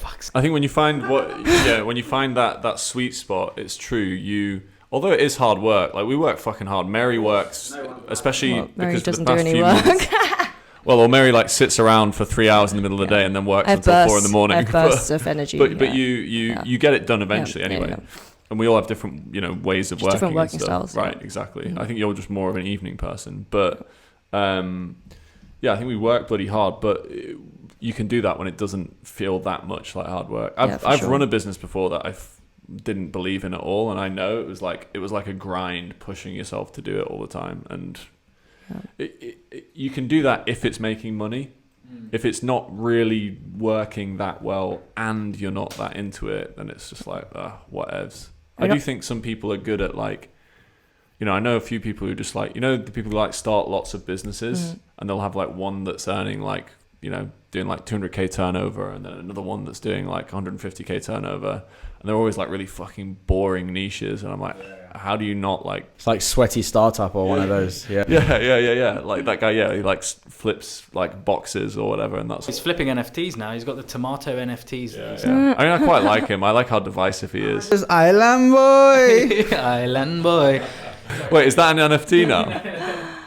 I think on your point about the data showing that some people, go into it and they're not solving a problem that they directly have, you could probably say the same for also me with, I never really had an interest in investing before. I didn't personally, I wasn't like, oh my God, the thing that keeps me up at night is getting access to these startups, right? But it's kind of, okay, this is the end kind of goal, and these are the 10 strategic steps that you take to get there. And individually, these things, if it wasn't to get to the end goal, wouldn't actually be that interesting for me. Yeah, and I think what's actually happened is from us working together, I was pushing one thing that was much more just directly investing focused, and then we had a shared value set underneath that, and I think Mary has actually steered our vision towards something that's more interesting, and then I actually think can be a bigger business in the long term as well. I think because when I tell you sometimes my ideas, and when we were in certain pitch meetings as well, and I'm like, this huge vision of like it's about really rebuilding the country from scratch, the democratic political and economic systems, and you're kind of like, Mary, you're fucking mental, like don't say that. Well, I think sometimes you need to be careful about how you package an idea and deliver it to people. And I think for sure, in terms of how our relationship works, like I would say Mary's actually more of the visionary person of the two of us, but I'm very good at translating and presenting ideas. Communicating, you're so much better at. Yeah. So I'm a good public speaker and that sort of thing. So I'm a very good face likable, of the brand. Very likable in that and non-cancelable. Yeah. Well, I don't know. I'm a white guy, but yeah. But it's in a like likable. You know, it's not kind of like, oh, people just dislike you and they're gonna cancel you. Whereas some people, I probably really fucking wind up. But like, if people come at it from the outside, they're sometimes like, oh, Paddy's the CEO and Mary's like the CTO type person. But I would say we have very much like a symbiotic relationship in terms of like the decisions we make and that sort of thing. Like, it's not me like calling all the shots, steering the vision, that sort of thing. It's very much like we do that stuff together. Where's Odin in 10 years' time? From I want to hear it individually from both of you, and I'm sure you've discussed this, but because you are both visionary in that sense, what does it look like for both of you? Yeah, so for me, I don't know if 10 years is I think 10 years is about right, even though, so I think our roadmap has moved a lot faster than we planned, and I kind of always expected that in some way as well, because I think we're both, I'm super impatient and would much rather just start doing something and learn through doing rather than like planning this out for more. Always just be doing shit, yeah. But yeah, in 10 years for me it is, we should be touching on everything in to do with like grant funding, research, how people connect, literally everything to do with how value is created and distributed. I want Odin to be in the center of that. So I've sort of come around. I very much went into this being like, how do we build like BlackRock for the private markets, basically? But I think what BlackRock for the private markets will be in the 21st century is not just about investing, right? It's about all the things around that. So as Mary says, like a key one of them, I think, is education. I also think no one does education very well in startup land, and I think it's like a difficult thing to do well. Like, for example, if you look at what On Deck are doing, like them or hate them, and I think there's something to education being at the core of value creation. I think a lot of successful startups and a lot of successful people, as operators, probably more than as founders, I suspect, will come out of On Deck and what they're building. And one of the things I admire about Mary's way of thinking is there's a really good Alex Danko sort of series of newsletters about systems thinking. I think it's rare for people to be good at imagining a different system outside of the system in which they live. And, I think we're at a sort of like an equilibrium, and have been for like the last couple of 100 years, in terms of the percentage of the population that reaches a certain level of education, wealth, enlightenment in like the very Buddhist sense of that word, and what that liberates you to do in life. And I think with what we're building, although this sounds quite grandiose, right? I think the way to think about it is how do you improve the percentage of people who get there, right? So that means they are, more able to manage their finances and that sort of thing, but they also have more knowledge. They're I think empathy, thinking skills. So for me, education isn't about some structured course, right? It's like everything to do with how you've, all the experiences that have shaped you. And for me, the biggest thing in education is actually media, owning a media company and educating people where they don't feel like they're actively, Why media specifically? Because I think it's the most powerful thing out there in terms of influencing people's behavior. Even when media is becoming decentralized and somewhat disintegrated in terms of the breakdown. Yeah, so I don't mean just we have to. Again, yeah, anyway, I don't mean like we have to necessarily, own all the media out there or whatever. But it's like at least understanding how much this affects people, and that reading some, putting something in Sifted, no offense, is not going to be as impactful as actually having a show on Netflix. Right. And then in terms of media, like we've sort of happened on this because I started writing, and then we were like, oh, we're like reasonable at producing this. And then we sort of realized very quickly, okay, like our marketing strategy should just be producing like quality media, basically, which isn't novel, right? A lot of the best startups do it. CB Insights, like Anand Sanwal's newsletter's really good. And it's got like 500,000 subscribers, and it's a great top of funnel. My first company was the publishing magazine. Right. Yeah, Mary started publishing an educational publishing magazine when but she it wasn't, it wasn't 20. like science or whatever. It was, everything. It was business, design, philosophy, whatever. You're solving. So from an outside in perspective, you are solving for impact. is basically everything I'm hearing. And even both of your backgrounds, right? You're solving for impact.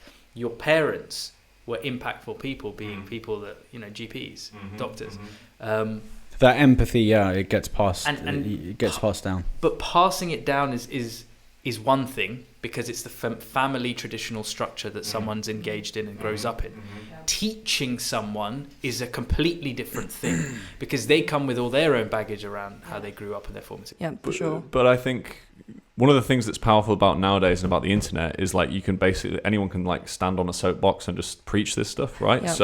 Which is obviously like dangerous as bad well. in some scenarios, but like there's potential to do a lot of good in the world by doing that as well. But it's just that I think a lot of people who, especially in tech, they don't really understand how humans work, and they don't respect certain skills that are actually way more important, like people skills, right? If you want to persuade a whole country to agree with you, it's not about whatever the fuck people are doing. It's like, how do you persuade the random normal person who has no education to, trust you and believe that your vision of the future is the one that's going to work for them, when they don't feel immediately in the short term it might be. And that's about listening and asking them questions, right? Not like telling them how things should be or anything like that. There was a, shifting gears, one of my favorite tweets that I've probably ever seen on Twitter was from the Odin account, which we'll throw up here. I know what it is. Which is European VCs versus American VCs. I actually had to send that in a few WhatsApp groups that I'm in, and we'll throw it up. If you're listening, then just go to YouTube and watch this, I guess. Or better still, go to joinodin.com, hit that follow button. It's the pinned post. Oh, sorry, at joinodin on Twitter. Yeah. I believe behind every joke there is a bit of truth. And behind that joke was just pure truth, in my view. There was no joke. I saw some guy on LinkedIn in like a European VC post something like, so delighted to raise our new 100 million fund, hashtag. It was just like the cheesiest LinkedIn post ever, and I was like, oh my god. So then I shared like a parody of that post with Mary in Slack, and she was like, it's too punch downy, it feels like you're just ripping this guy. It needs to be a bit more fun. Mary does seem like more of a meme creator than you. And it was definitely a shared effort. I feel like it was a shared effort, but I would claim that I probably did 70% of the creation on that one. Yep. Mary did the caption. That's the story of our life. Mary did the caption. No, it was completely a shared effort. And then, I don't know how it came about. Anyway, we had the two, and then we were like, all right, this is funny. And then Mary figured out the caption for it. I think what I was going with before was, I don't know, but I think naturally it's really easy to be like, oh, let's come up with a joke and kind of shit on someone, but there's a way you do it, right, where it's kind of like so ridiculous that no one can take it seriously. But some startups are really good at it, like Party Round, man. Their Twitter account is so good. We're like, how do we find a kid like that guy, that Josh guy? Yeah. He's so good. But tell me the because I slate European and UK VC ecosystem almost every episode. Tell me the problems high level for people who are like, I don't get it. What the hell are these people laughing about? So I think people take themselves too seriously. I think Europe. There's a few different problems. I think one of them is the US ecosystem is just maybe 10 or 15 years ahead. So a lot of people have made money in tech and then gone into investing. And I think early stage investing is nothing like public markets investing, because it's all about people and ideas, and it's not about data or anything like that, at least until you get a little bit later, right? So, I think problem one, you still have this problem in the US as well, but 92% of British VCs, I think 3 years ago when Diversity VC did their report, had never worked at a startup, right? Let alone started one, right? So you have a very narrow sort of set of people who are in control of the way the investment decision making is done, and I think they tend to be maybe a different type of thinker, a different type of, and I think maybe they're more interested. They're from an investment banking type background or management consulting background. Yeah. There's just homogeneity or whatever. If anyone has a database of the VCs that fall within this 92% bracket, please do share it with me, because I'd love to gift them all free of charge the Inserto series by Nassim Taleb. But sorry, carry on, please. So I think one of the things that, I don't know if one of my theories would be why there's such a big difference is, I mean, depending on the size of a country, right? It's like things are so different if you're living in a country of 7 billion people or whatever versus 1 billion. And I think the other thing that really impacts how things are here is the class system, right? Yes. And I think when you're living in a smallish society, you've got this caste system. I think the impacts, I think English people can be quite judgmental, right? And a bit cliquey, rather than, you know, if you're kind of in the States, this whole like individualism, like I'm going to do whatever, it's celebrated to be different. Whereas here, you know, the dangers probably of being too different in the past was like, you're kind of shunned from the class and you're basically fucked. And that would probably be why I think maybe there's a lot more kind of like, this is what's prestigious, I'm going to go do that. Thinks of also fear of, I don't want to be left out the tribe. What we were parodying with that tweet as well, it's like both of those, I don't want to dwell on like a tweet for too long, but you know, both of those characters are like examples of people, right? And they're both doing a sort of signaling in an attempt to engage people. The American one is very like, okay, how did I just like take the piss and enjoy myself? But then also like, actually, I'm showing that I'm completely attuned to like founders and what they're thinking about and what's hot right now and crypto and all that sort of thing. Whereas the, you know, sort of stale, pale guy hashtagging like SaaS or whatever, right? It's like he's completely out of touch of like the reality of where technology is now and like, you know, what's going on and that sort of thing. But he's signaling to like his crowd of investment banker folks who think that stuff's impressive, right? Also, those guys come from number crunching in Excel, which, as I said, I mean, Tiger has had Bain on retainer to hire a lot of Bain consultants. I guess it partially works for later stage. Yeah, man, they're at growth. Like, I think it's fine there. You're in Excel all day. You need long working hours. You need grit, whatever. Yeah. But at pre-seed, it's more, and we were discussing this off air, where I thought humans today are too connected. They need more time for boredom to really develop their thinking and critical thinking skills and judgment. And pre-seed is a game of judgment. You're paid for your judgment and decision making. And I think it's, other than timing, you're really mostly betting on the team. And you ever read the way Chris Sacca used to do it, right? He'd like take them to his house and like have beers with them and then like hang out for 3 days and talk about the strategy of the business. And then he'd be like, I'm not investing. Yeah. I think and he's got the best, lowercase, the best returns of a venture fund of all time ever. That makes way more sense, right? Like getting to know someone deeply at that stage. Whereas I think one of the things that also happens here, if you haven't been a founder before, right, the respect that you show the founders in that meeting is completely different. I've had definitely more meetings here where you're like, there's no rapport, like why would I want to work with you? Whereas over there, it's like, I'm so grateful that this founder's even given me the time of day. The power dynamic's different, and I think there's a couple of reasons for that.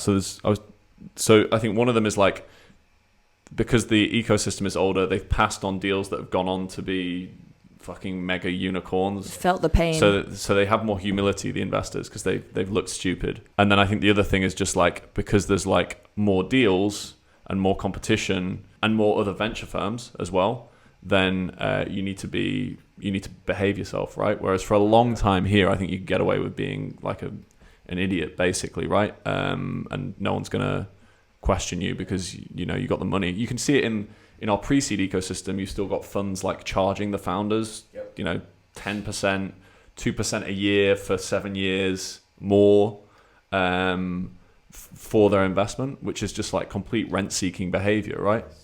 On the basis of a 1% or 2% GP commit, they're extracting 20% in fees from the founders, not even from the LPs, right? That's just the sign to me of an ecosystem that's early.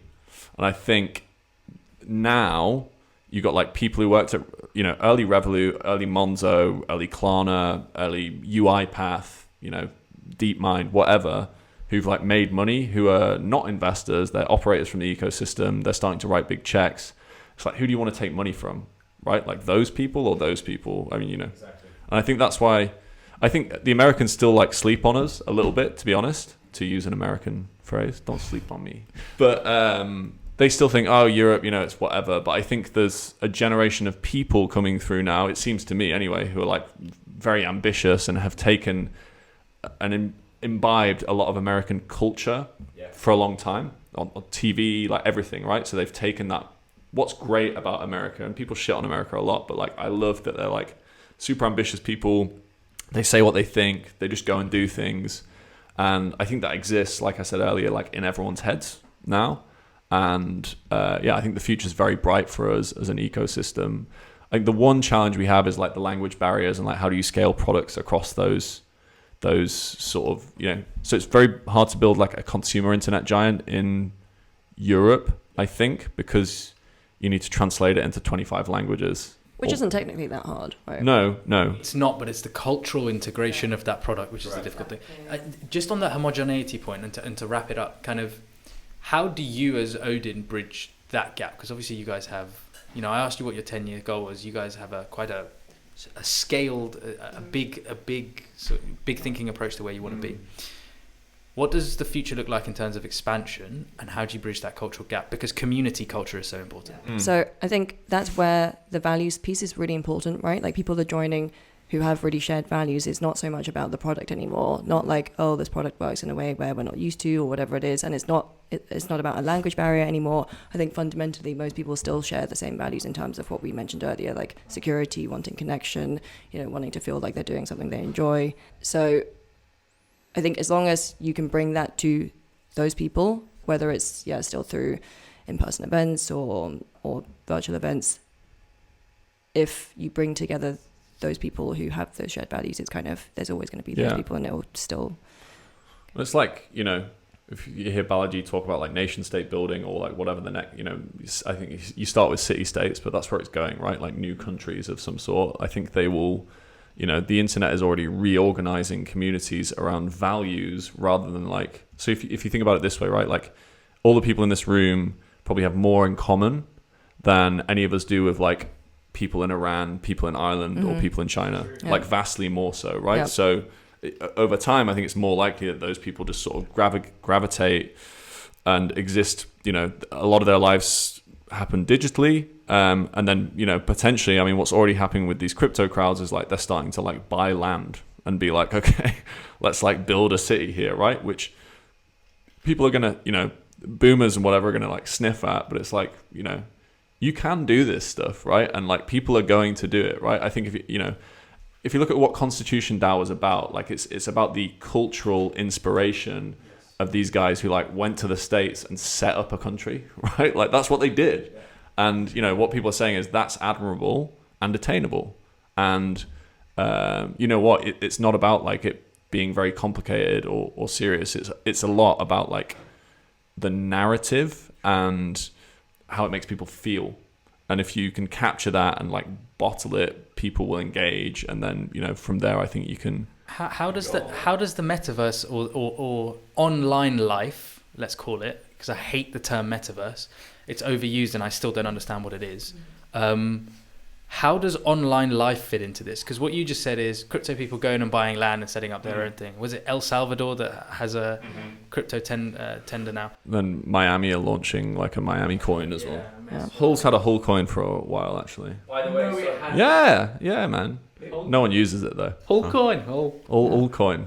No, but to my point, so actually is the next step or a step that kind of is alongside this, that you have not physical communities but online communities, and by online I mean like to the point where you're essentially integrated as an individual on that in that online space, metaverse, whatever.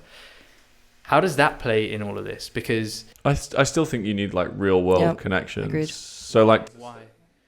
Because we're humans, man, and like you need to like see people face to face and touch them and build regularity as well. You need, and feel the energy in the room and all that sort of thing. But so Zuckerberg's big thing is that we can get to a point in 50 to 100 years where you can completely emulate that time. Yeah, but we can't. It's like how when people buy these fucking LED lights to emulate sunshine, and it's like it's not the fucking same, mate. Well, it's like you can probably literally eventually wire someone's brain so that they feel like they're actually there with like a neural and then what, the thing breaks and you're like, I'm gonna kill myself because right. But also it's like maybe this is like a personal thing, but it's also just like do you not want to be like meeting people in real life, getting out in nature, like doing all that thing? I don't think we should be like consumed by technology. like I like the idea that we are a technological species. I like that idea. You know, when people are like, "Ooh, technology, it's scary," blah blah blah. I like that idea that like, well, actually, if you look at what we've been doing, like since we've been cavemen, you know, a wheel or like a stick and using the stick to kill the animal is technology, right? But they were doing it for, you know, they were using technology for things that actually were good for them, right? Whereas it's like solve problems. Yeah, real problems. Not like, hey, let's think about everything that's fucked up in the world. The chances of the solution being faster food 99. delivery. Yeah, exactly. Don't open that can of worms. I've spent several pods.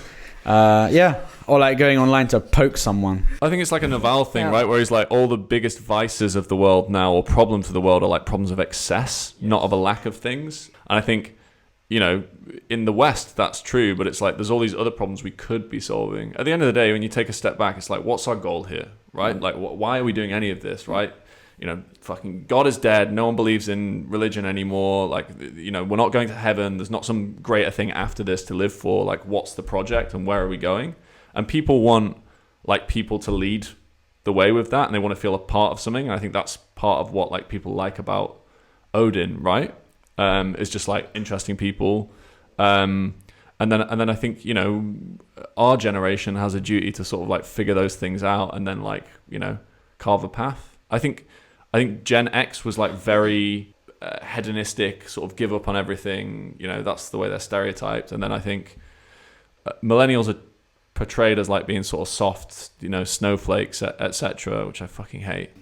Melt under pressure. but I think there's also just like a thing of like, there's a new sort of value set that's been like forming underneath all of that. And I think, you know, the left wing stuff that's like very extreme about this is like a bit annoying, but there's some truth in all of that stuff, right? About like being more humane towards people and trying to be empathetic and like understand someone else's position. As soon as it becomes like a power game. Yes. Wait, this is a thing that the left believe. I think maybe that's more of a centrist point of view because you're taking the best of. It's all the empathetic elements that the right and left may share. But true leftists, fucking hell, will wipe them off the planet, in my view. Yeah, and the right wing as well. They're all veganism, liberalism, all the isms. Just, I mean, they're all tyrants, right? On either side of that, and they don't really listen, right, or like inquire. But there's an interesting thing from, who was it that we were talking about this, where someone talks about how generationally, every 80 years, there is a complete shift. There's a complete return. The fourth turning. Exactly. There's a complete return to what a previous generation has experienced, just because it's outside of your point of memory. Yeah. We were talking about this the other day, right? This whole history going through its cycles. And I was saying, I think one of the reasons is people obviously naturally are quite reactive. They usually think that the first thing that they've thought about is the solution instead of trying to dig deeper about why that hasn't worked before, right? You tell someone, hey, you know what, your idea, no one's doing it because it's a shit idea and no one wants to hear that and they don't want to believe that, right? They think, yeah, but maybe I can figure, I mean, this applies to me as well, right? You're like, if we did things differently, then it's going to work. And I think one of the problems, like you said, a lot of people have is just imagining something that they haven't ever experienced before, even though humans have this capability, right? And I think one of the things that's really important is that the stuff that we're shown, whether it's through sci-fi books or sci-fi movies, is that they really focus on this tech development instead of like how can society work in a different way. The human side of things. Yeah, and I always say, it's my favorite phrase at the moment, I think people find it easier to actually imagine a world where we've conquered death than they find it easy to imagine a world where we're not living under communism or capitalism. Yeah, and like to the thing Mary always says that I think is on point as well, is like, you know, we go from like, all right, we're in sort of hyper-capitalism, and then everyone's like, oh, maybe communism will be better. And then we're in hyper-communism, and then everyone's like, oh, maybe capitalism will be better. And like, you can end up thinking, okay, we're just going to swing back and forth between those things forever. Like, I think we do, but hopefully we're still on like some sort of upward trajectory. But then also, like, to go back to Alex Danko's thing about systems, like, I found it quite hard to wrap my head around. You know, he did that Danko Land, like that 3 or 4 part piece. But basically what he's saying, as far as I can understand, is like there is potential to reimagine a completely different system and way of doing things, which can reach a state of equilibrium that's like objectively better.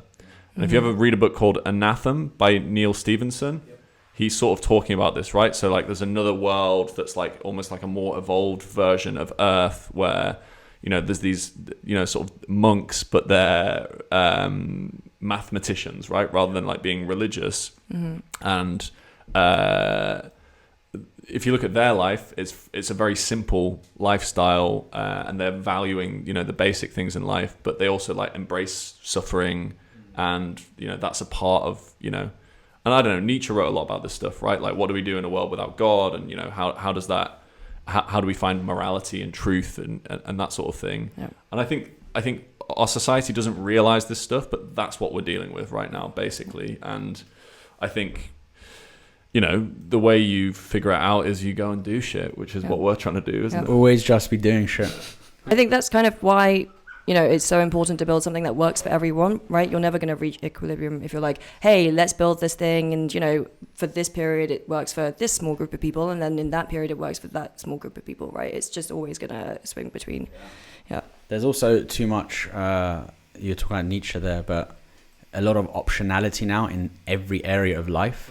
And Taleb talks about this, and his points on why he is, as probably one of the biggest rationalists ever in my view, why he's so pro-religion. He's written a paper on this. We'll link it in the description. It's a PDF.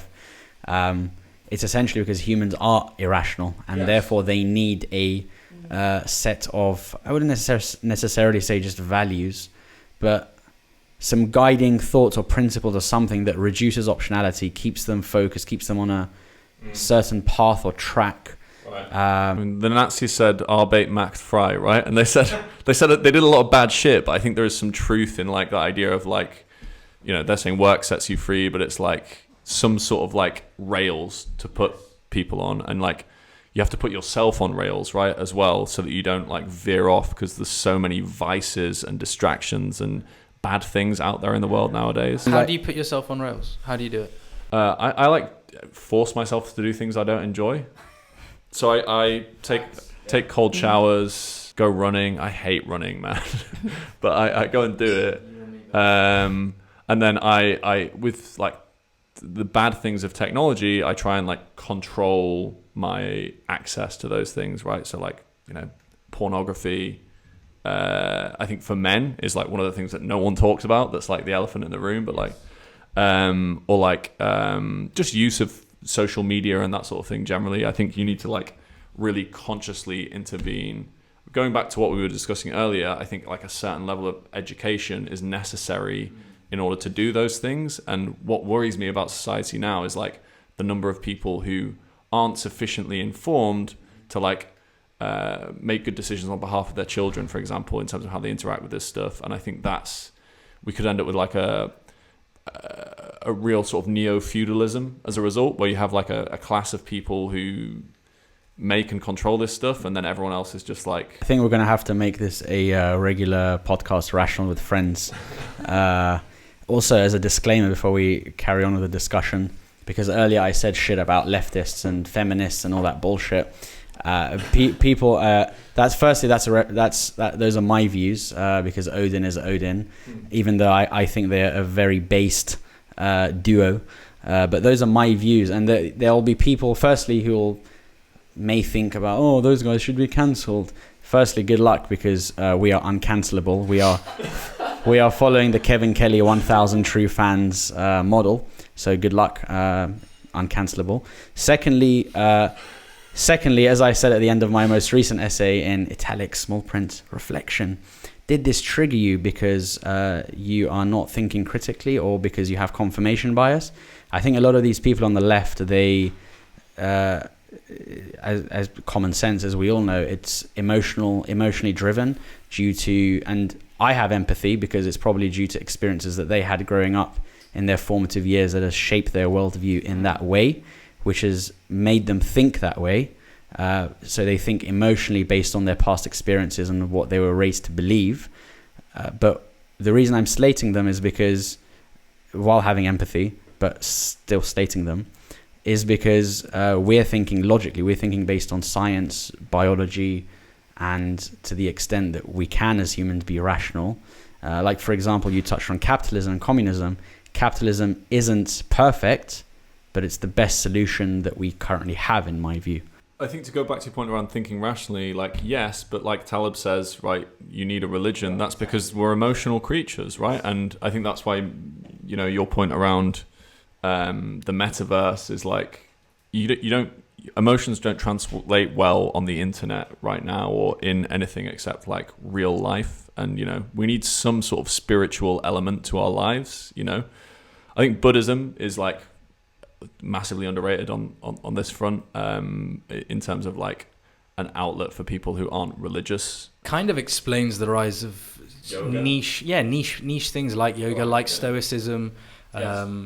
They're just religions, aren't they? They are religions in their own right. But I want to hear from Mary. Mary, what about you? What do you do in terms of keeping yourself sane and from that perspective? I don't do anything actively, no. Like I said, it's probably, just the way my brain functions. So some people would definitely call me very argumentative, but when I'm talking about something, it's not actually, oh, this is my point of view. It's just we're bouncing off ideas. I'm trying to figure out what I think out aloud. And, I always start from the perspective of why is this wrong? And at the end of, maybe 10 minutes, it's like, no, this is actually what I think. You can ignore everything that I said before. But I think the other thing is, like, I don't really see anything as black or white. Like, I see everything as a gray area. Multiple things can be obviously true at the same time. Probably a bit too logical to the extent that it's quite frustrating for a lot of people. But so I don't think things are good or bad, just different, right? Whether it's a person, it's just they had different experiences. I think that's helped by having lived through, quite different experiences myself and meeting all these different people. And I think the constructive way to look at things is probably, this isn't bad, this is just different, and we need to take a different approach, right? Someone can be fucking annoying, but, they probably find me fucking annoying. And how do we, work towards, what is the solution to actually have how do we actually fix things rather than what a lot of people do is, they shit on each other, they think they've done something, and you're like, you've just made this way worse. So do you actually care about the problem, or do you care about telling someone that they're stupid and feeling good about yourself? There's a great John Cleese clip. It must be from an old Pythons, thing, where he's like, the interesting thing about extremists, right? Have you seen it? I've seen it. It's so good. But maybe throw it in or whatever. But he's sort of saying like, you've got a young Jamie now, yeah? Pull that up, man. Every 5 seconds, pull it up. But he's sort of saying like, whatever side of the fence they're on, what they're interested in is making themselves feel good by pointing out how bad the other person is, rather than looking inside themselves and accepting that maybe the problems lie with them. And I think we can all do a bit more of that, like a bit more sort of like don't judge other people. Again, Buddhism, right? Judge yourself first, and hold yourself to high standards and be virtuous yourself before you start thinking about. And it's but those things, it's really hard to do, right? And it's well, how do you build a society or a solution where, for example, football, right? It's how can you bring people together who have these different perspectives and put them around something that they do share and they connect that way, and then they're like, oh, this person's not that bad. I've been brought closer to them and their way of thinking. To have, I think, more love in the world is kind of really important. Football is an amazing case study. I'm glad you raised it because a lot of the aspects, the positive aspects of community,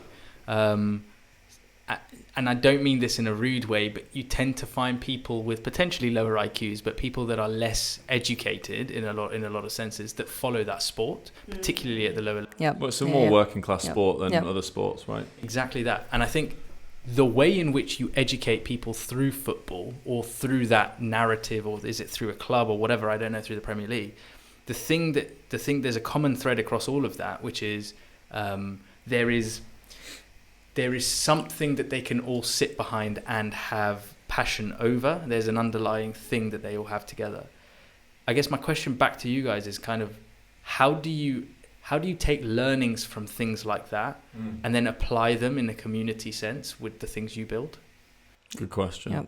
Well, so it comes back to the values thing for me again. It's it doesn't matter what your belief is, but the core value that most people in the community definitely share, or what we look for, even in our hires as well, is this open-mindedness and being willing to engage with the other person and actually, acknowledge that you might be wrong, right, and wanting to learn and truth seeking. So it's like, it doesn't matter where you're coming from. You could disagree, to the extreme kind of, you could really, really disagree with the other person, but as long as you both have the value of like, hey, I'm gonna listen, try and understand, that's kind of, I don't think it's going to go too wrong. Football, you don't often get a lot of that because the rational approach. I mean, football's a great case study because you get people creating fan-led like YouTube channels. Ownership by the community is one of the biggest things. So I think, you can physically do that. Like about 50 of our community members are shareholders in the business, right? Because when we raised our first round of funding, we let everyone invest basically whatever they wanted through like our own SPV, but eating our own dog food as well, which is good. So do you know that phrase, dog fooding? Yeah, I heard it in Hull one time. Yeah, or was it Scunthorpe? I can't remember. That's where we eat dog food, mate. So I think there's that, and then we're thinking about how we extend that. Like, there's fun stuff you could do with NFTs, and if you look at what like Bored Ape Yacht Club is, or CryptoPunks, it's like 10,000 people who all own one of these things, and then they're part of something.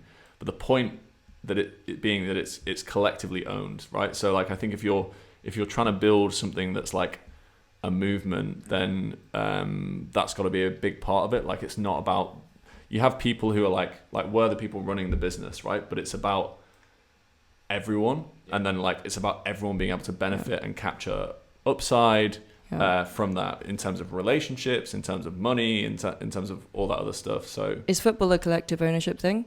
No, but it feels that way. Yeah. Well, some clubs are. So I can't remember. There was a couple of clubs that have actually made it quite far. Is Wimbledon co-owned? Yes. So they crowdfunded. My mate Mike Royston he's like the OG sales guy at Crowdcube. Did most of their early deals, but he was trying to get Wimbledon to raise with Crowdcube for ages. I think maybe they did in the end. Yeah, I think so. But so it exists, but it's not big because there's a lot of like richer billionaires who come and guys trying to buy a lower tier English team apparently through a DAO, but then it's the question of a DAO, a DAO. Say it like you can blame I'm too rational. I'm too rational. I have to split. DAO. Yeah, he's mixed the two. There is. This was on. Where was this? My First Million that they were talking about this or something. Maybe it was Sean Perry tweeted about it or something. Someone was talking about it, but they were trying to buy. But it brings its own complexities as well because. I think from a governance perspective, one of the things that the crypto world hasn't sort of thought about very clearly is like, businesses aren't democracies. Yes, there are a lot of second order. They're basically dictatorships. There are a lot of second order and third order effects. For example, a decision needs to be made sometimes from the top, and the reason being is because all the fans, they may have a lot of emotion involved, and again, no offense, but yes, people that flock to football are lower IQ, in my view. They may not be the best decision makers. They see it as entertainment and a cult following, and they just enjoy it. So I don't think they have the best decision making or judgment. They may be more short-sighted. So the person at the top who makes the calls and this is why a lot of football club owners often get slated, because they make decisions that the fans can't resonate with, but they're often making decisions that are better for the long-term and longevity of the club. I think not all of them. Who are the club owners? Yes, in some cases. Well, club, not necessarily the owners or the boards, you could say. So it's essentially devolved to some level, but it's people with the interest. But if like the thing about football clubs is like so much of their value, if you look at their balance sheet, is like intangibles, right? So like if the fans lose faith, then you've got nothing. If you look at any of those crypto projects, all the value is intangible, right? They don't really have. But then somehow some of them are sitting on like hundreds of millions in cash basically now as well. It's a UK focused argument, because in the US fan owned sports are like much bigger than they are here. Right. The reason is there's no relegation in the US. Right. And so you can diligence a company pretty easily when you're going to buy it. You can diligence a team because you know you're going to have stable revenues for X period of time, and therefore you can get loads of people involved and whatever. Like there's strategic and long-term vision behind their structure that you can use for diligence purposes. Here it's not necessarily the case. Democracies, I think the other point, and maybe where I'm wrong, is like democracies aren't absolute democracies, right? So I think if you look at any of the crypto projects that end up being successful, it's like they'll vote someone in, but then that person's basically calling the shots, right? And like that, what you want in an optimal system is everyone sort of choosing someone and then being like, give them the reins and let them Yeah. lead. So sort of like benevolent dictatorships are actually a pretty Yep. good model, but you need a way of removing the person from power if they... Clear positive sum incentive structure where Yes. That's what's happening in 10 years. We're going to be the benevolent dictators. Well, so people usually they assume that when we talk about like, hey, letting more people participate, and we had a thing where people were voting on what deals were good, it's like, just because someone had a vote, it doesn't mean that they're making a decision, right? It's a data point. So it's, okay, I want to know what you think. I'm going to give you the tools to kind of, share your views really easily. And then we will decide to well, it doesn't matter that you're wrong. I'm just using your what you think as a data point for me to make a better decision, right? So that's kind of exactly, it's an input. Yeah, exactly. So if you imagine like systematizing venture capital, what you do with what we're doing is like track everyone's deal picking, and then just find the people who've picked the most good deals, and then give them money. It's actually like just how they think, right? Okay, you're talking to, if you even had access to what people were saying on Twitter, in the DMs, on Gmail, all the data's there, right? It's just that it's being used to target people for ads instead of like, this is what you think, and after talking to this person about this thing, this is the decisions that you ended up making after talking to this person, right? It's like having all of this data and then matching, whether, okay, these 100 people who have these different perspectives, when you actually combine those, it leads to, much better decision making or whatever it is. But, the data's there and people don't really... it's all good, bro. It's a casual pod. This is not a meeting with the UN. Interrupting Mary's. Yeah. It's almost 3:00, so I want to kind of ask a couple of Got questions. about half an hour. Yeah, I want to ask a couple of questions more about you guys. I think there's two things that I want to ask that are interrelated. The first is, what keeps you up at night? And the second is, I don't know if it will be related, but what are your biggest struggles as founders? I actually had this the other day when was it? I think it might have been after the launch party, and I was just lying there, like wide awake, like, what if this fucking doesn't work? What if this fucking doesn't work? In what sense, the business or?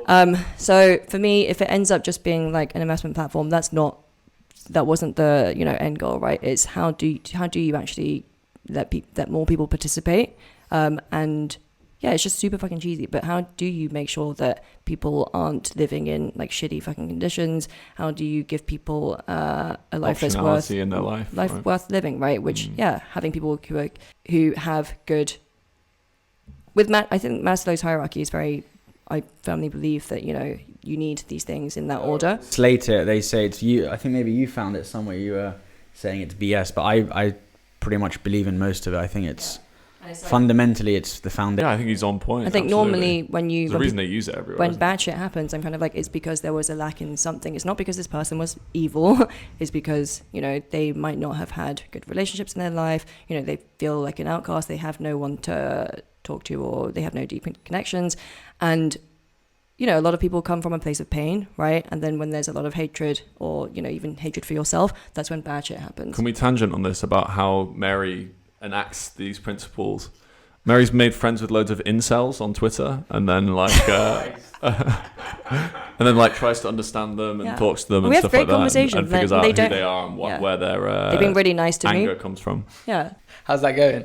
Yeah, good. Like we had great conversations. They didn't just like hate all women. It was more like they hate the kind of women who actually most people hate. It's like someone who's going to talk to you, and instead of giving you any chance of trying to understand you, it's just like, don't fucking talk to me like you're short. Yeah, or ugly or whatever. Yeah. Have you seen that documentary by the lady who goes into the documentary trying to make a documentary about why men and incels are like women haters and misogynists, and then she ends up realizing like the whole problem is the way the culture is like responding to those men? I'm sorry to interject. There was an article which I'll link probably top of this. You remember when I read this? Oh yeah. We have to. So it's by a lady called Mehreen Kasana on Substack. The title is Nequid Nimis, which Nequid Nimis. Nequid. You studied Latin, which is a Latin proverb of excess of delight pals the appetites, and the subheading is call it sex negativity or common sense. There's backlash around the corner, and I pretty much agree with everything that she said. Phenomenal article. It's what I called earlier the degeneracy of especially as she says, in some corners of the internet. And you touched on earlier pornography and just a lot of these the bullshit that's going on in the West, which is really for people to profit from, but are really ruining lives. So we'll do a whole separate episode probably when we do a next Rational with Friends on evolutionary biology and male. My expert.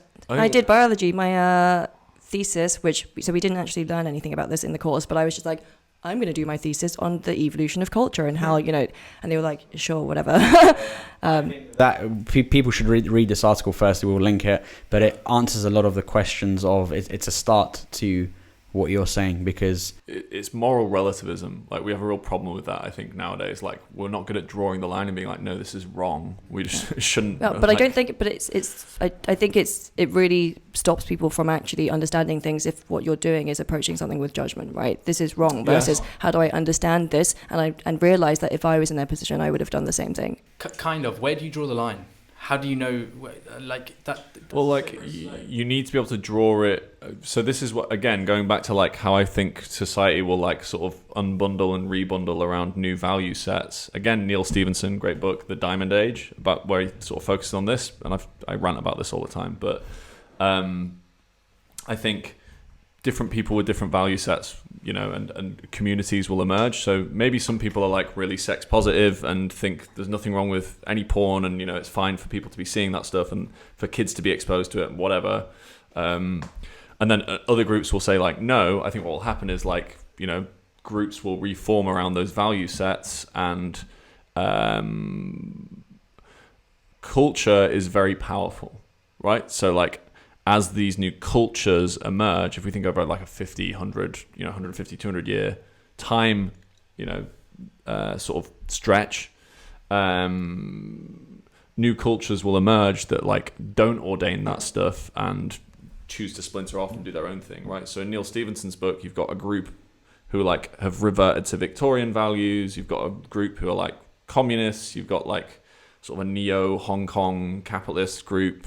You've got all these different groups, and they, wherever they go, whatever city they're in around the world, they stay within their like enclaves, right, and only interact with their own people.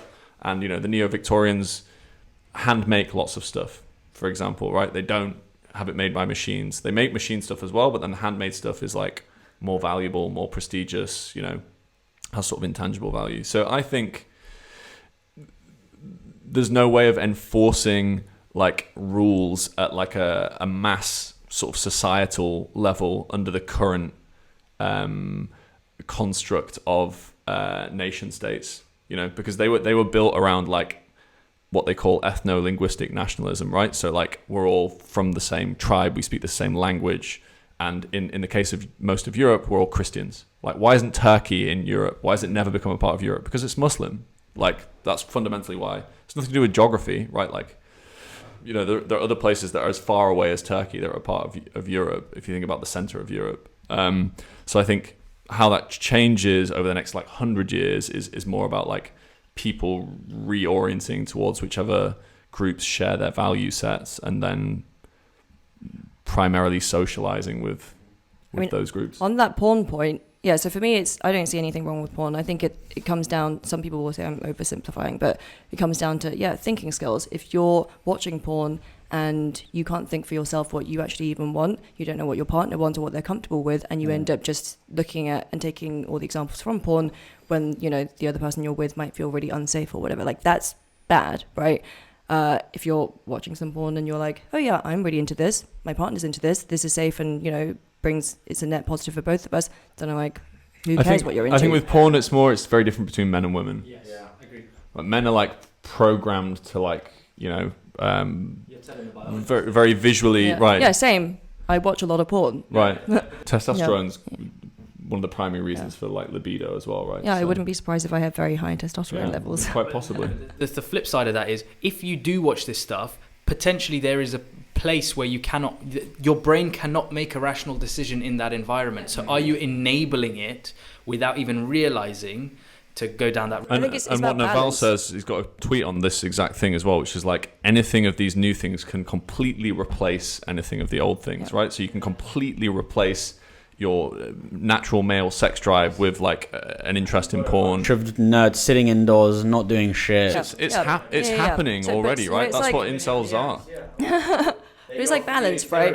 It's like a balance thing, right? So the porn would have it's a similar thing to, let's say you're spending all of your time playing a game at home, right? Or a first person shooter game, whatever Gaming it is is. another great example. Or, you know, it's the same as if you want to be sitting there taking selfies all day. Like for me, this is all the same category. It's not like, oh my God, porn's this really bad thing compared to all these other, you know, addictions and things that take you out of reality. But I think Iman's point is like, at what point does like the culture or the society at large intervene and say this is allowed and this isn't allowed, right? Like if you look at Islam, it's thriving in this current context because it's got very clear rules and people gravitate towards that, right? Because it gives them an anchor and something to live for. So for me, it's less about intervening after shit has gone wrong, right? I think a lot of, you know, whether it's medicines or whatever, it's like, oh, here's a symptom, let's solve that. And if someone is watching porn all day or taking selfies all day or whatever, that's a symptom of something else. It's not about you're not allowed to take selfies anymore or you're not allowed to watch porn. It's like, what was the thing that caused you to do this, and changing that. Partially agree, but the flip side of it, as we said earlier, humans are irrational. So the limbic systems or whatever of the brain, which are very susceptible to just external influences, we're irrational. Humans are very easy to influence and trick. And so when you've got a bunch of nerds in Silicon Valley or some porn headquarters sitting there. By the way, did you know that basically the porn mafia in the US is based in LA and they're Iranian? Really? Well, we can cut this bit out. But yeah, I mean, look, regardless of where the fuck they're from, that disappoints me even more. Maybe you always interject, you made me lose my train of thought. High testosterone, you said, right? Iranians. Maybe. But look, it even goes as far as we won't go into too deeply. It'll take us ages. But the modern dating apps, which gives people so much. It's like the commoditization of relationships, basically. But I just think at the end of the day, it's really hard to stop people doing things. So the best approach is to just accept that it is going to happen, and how do we deal with that eventuality? You need like a really solid rule set for yourself and your family and those close to you, and the areas of your life that you can control, and you need to focus on that for yourself, right? I don't think it's about going out and trying to impose it on everyone else. Yeah, exactly. I agree with Mary. Exactly. Like, there's not really any point. But if you find a bunch of people who agree with that, then like form a community with those people, right? And then or make it easy for these them. people to form communities where, they're more likely to, I don't know, get laid. Therefore, they aren't sitting there all day alone. Yeah, I think. I don't know, Jordan Peterson talks a lot about this stuff as well, right? But his view is like postmodernism caused this sort of like society where everyone thinks that like everything is just your opinion, and you know there's no like base truths that we all agree on. But like I do think there are things that are like objectively good and objectively bad, and maybe that's because I'm raised, you know, a Catholic, and maybe that's where that comes from. But I think, you know, the other thing is just like it's everything in moderation, right? But like everything that we have a problem with now is just because of excess, right? So like obesity, you know, porn, gaming, you know, whatever it is, it's basically like if you give people unfettered access to something that they're biologically programmed to want, that's not going to be healthy for them. And if you don't educate them sufficiently to learn how to deal with that, then they're probably going to have a bad time and not be very happy. Yeah, slash the incentives are always, you know, if your goal is, hey, the more this person consumes of my thing, the better my situation is, right? It's like those incentives are always going to lead to... Total zero sum. Where did this come from? Because the original question is, what are your main struggles as founders? Oh, right. I thought that was the second question. Yeah. Well, either way. I think hiring probably is like the main thing I think about. And like I know like people say that, but then like this is the first time I've like started a business where we've like hired a lot of people, and it's like it's a very competitive job market at the moment. I think we're quite lucky because we've got like a nice vision, quite a cool product. Like it's not just like some insurance product, right? Yeah. Things people want to work on. Cool co-founders. Yeah. But I think finding quality people and then keeping them is going to become increasingly hard over the next 5 to 10 years. I think power shifted from investors to founders. I think now power is shifting from founders to employees. I think it's probably a good thing. And I think if you look at the crypto world and, you know, the way DAOs are run, it's basically giving more equity and more ownership to the operators, which I think is probably for the best. Have you worked in government? Local government specifically? No, but we've hired someone who... we have, yes. Sunil did. So the only reason I bring this up is because anyone that's in a DAO, anyone that thinks bottom-up decision-making works, should go and work in local government, particularly local authorities in London, for 6 months, just to see how it pans out. And I'm not saying it doesn't work. I'm saying when it gets to the point that you've allowed it to run for so long, hundreds of years in London's case, this is the point that you get to where I have to call 15 times the council over the course of a year to get an electric vehicle charge point put in my driveway. So there are downsides and upsides to the bottom-up approach to hiring and having employees having more, you know... Having more of a stake in things, you mean? Yeah. Well, not just the stake, because with stake comes responsibility and power. And how do you then integrate that into a company effectively? I'm guessing you just mean like when you're hiring, they have so many, you know, a good person has so many different options. So it's not kind of like I'm desperate for They a need job, to feel more you know? ownership, right? So you need to pay them really well, which I think is actually the most important thing. Like we pay all our employees more than we earn. Like, we're the lowest paid people in the company.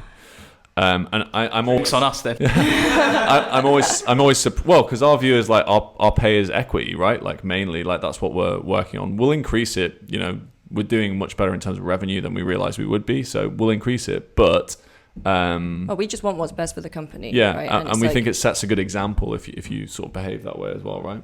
There was a post by Fred Destin on this whole the talent wars he's seeing in London. We talked about it on a pod. We'll throw it up, but great insights and an extension of really what you're saying. It's really tough right now, especially in London.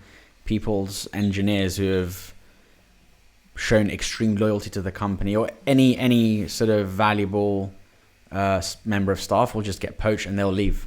Just purely because the pay structures in some companies are so good and people don't think about a long-term decision. Again, going back to humans are irrational mental models.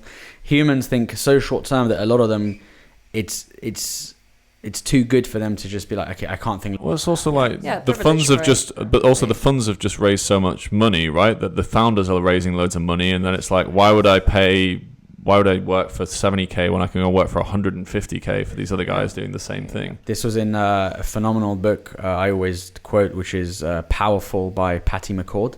She's like the queen of the culture deck. She set the first Netflix OG culture deck with Reed Hastings. Great book. I think you should. I should have brought it for you. Get it. But talks about hiring and just setting culture, which is again a very we've written our values and stuff before, but we need to redo that, I think, as well. Yeah, I think at the end of the day, you know, once you've hired in everyone to kind of take over on the tasks that you're doing, right? Okay, we've got some ops people, we've got some tech people, you know, someone doing design, running community. At the end of the day, our job is really it's about building culture and making sure that, so I think we've done a really fucking good job of hiring. Like, I think we have struggled a lot less. We found it really hard because we didn't put any effort in at the beginning. And after 1 month of us actually putting some time in, it was like, you know, 5 hires at once, really fucking high quality. But it's like if you hire 5 rock stars, it doesn't mean things are going to work, right? If everyone's kind of disorganized, pulling in different directions. Momentum is really important as well, right? Like, how do you point everyone in the same direction?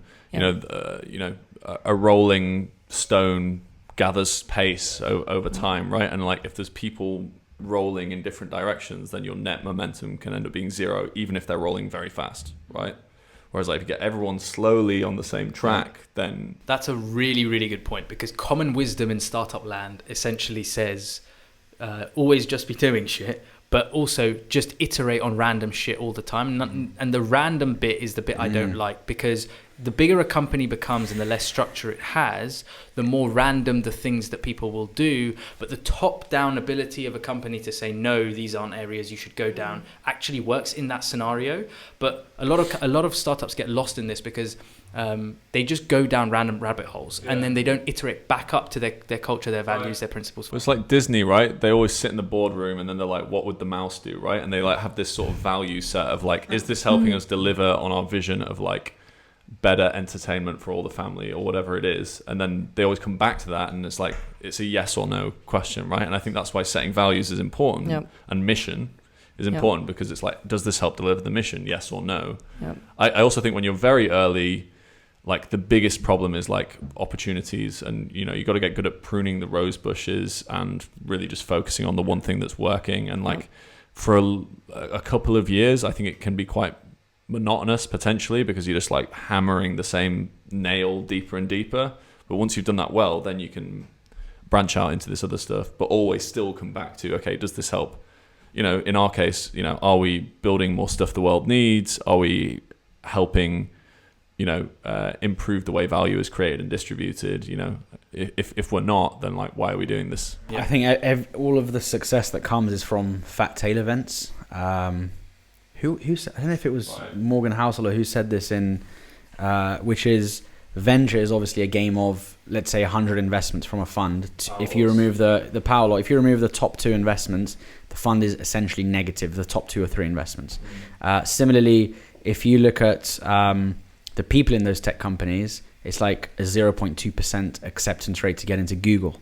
And then if you look at within the companies, what they're creating, Amazon's chunk of income really comes from AWS and Prime, but they've experimented over hundreds and hundreds of failed products. So going back to your thing of just always be doing shit, but always just trying out all of these new things. It's why Amazon actually, so the 6-page memo from Bezos is world famous now, that PowerPoint's are banned and you have to write a 6-page memo on any new business idea that you bring. The interesting thing about that is people often forget that after that, what they do is they have an all-day session to discuss this point and understand how it links back in with the overall strategy and value mission of Amazon itself. I think, also like for us, it's like there's room for that stuff a little bit later on. Right now, it's like we basically know what we need to do. It's just like ship, but know what you're shipping and don't ship shit. I think that's... I think for us as a remote company, writing is really important. When I spoke to Sahil on our podcast the other day as well, he was like, I hire people based on their writing ability because we're a fully remote business. And their ability to communicate clearly is also a good signal that they're like intelligent, A, and B, they're a person who takes ownership. So like one of his values in the company is like everyone's the CEO, right? Because what you want to do if you're running a business properly and hiring good people is like, you don't need to monitor them, you don't need to know what they're up to, you don't even really need to set like OKRs or anything like that, right? Or KPIs. You just say, okay, this is the mission. We do our one big thing that the company is like aiming to get done. We try and set deadlines, but they always end up... I never set deadlines. Running over. Yeah. I'm always like, no deadlines. Yeah, and I think that's actually right. I don't know, there's a lot written about like chaotic organizations. I think the Visa founder is like big on this stuff. And the idea is like, you basically set a mission and then just let people do what they want, right? And to your point around the power laws, like there's probably only 5 decisions you make a year that will have like any material impact on your, even if I look at our revenue, like monthly, right? Like 3 of the clients bring in 80% of the money, and then everyone else, it's just like, we could have basically not done that business and we'd be in a similar position. 80-20. Yeah. Before we start to wrap up, I want to ask, what is a life well lived in your view? How do you want to look back in old age? What else is important to you overall? I think, do you want to go first? No, you can go first. I always go first. So like family's quite important to me. I want to have kids. I was very lucky to grow up with 3 sisters, and my mum has 6 sisters and 2 brothers. And I love having a big family. I love having loads of women around. Is great, actually. I'm gonna snippet that bit, but it right at the start. In not in that sense, although I love that as well. But you're married, man. I'm very happily married. In the sense of like, I think women are very good communicators and binders of and really they're very much the leaders in Irish families anyway, right? Like it's not really the men. Having a big family, I think, is something I'd like to do, and hopefully we'll be doing in the coming years. And then in terms of what we do in business, for me, it's like, how do you build something that is lasting and is there after you're gone, that did something good for the world? So, in terms of the ego and what drives me, it's more like, doing something lasting and memorable, and people being like a lot of people turning up to your funeral, right? Like that's a good sign that you're like a person who's created value for others. But that's within your lifetime, right? So what I'm hearing from you is legacy is really important to you, both in terms of your professional and personal life.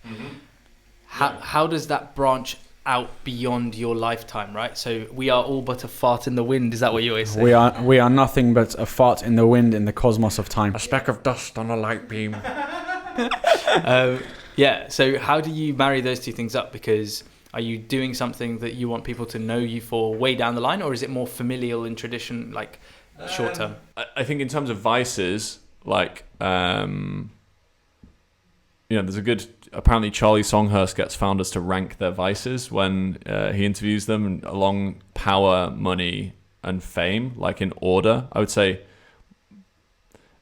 of those vices, probably the most important to me is money, and then probably, it's not really fame now, but more like greatness in like a lasting sense of the word is something that I loved reading about great people in history who'd done amazing things and thought, wow, it'd be cool to be remembered like those people. So, I'm not interested in fame now, but like I think being remembered in the future as someone, I think the best people usually aren't remembered at the time for like, the value of what they're doing.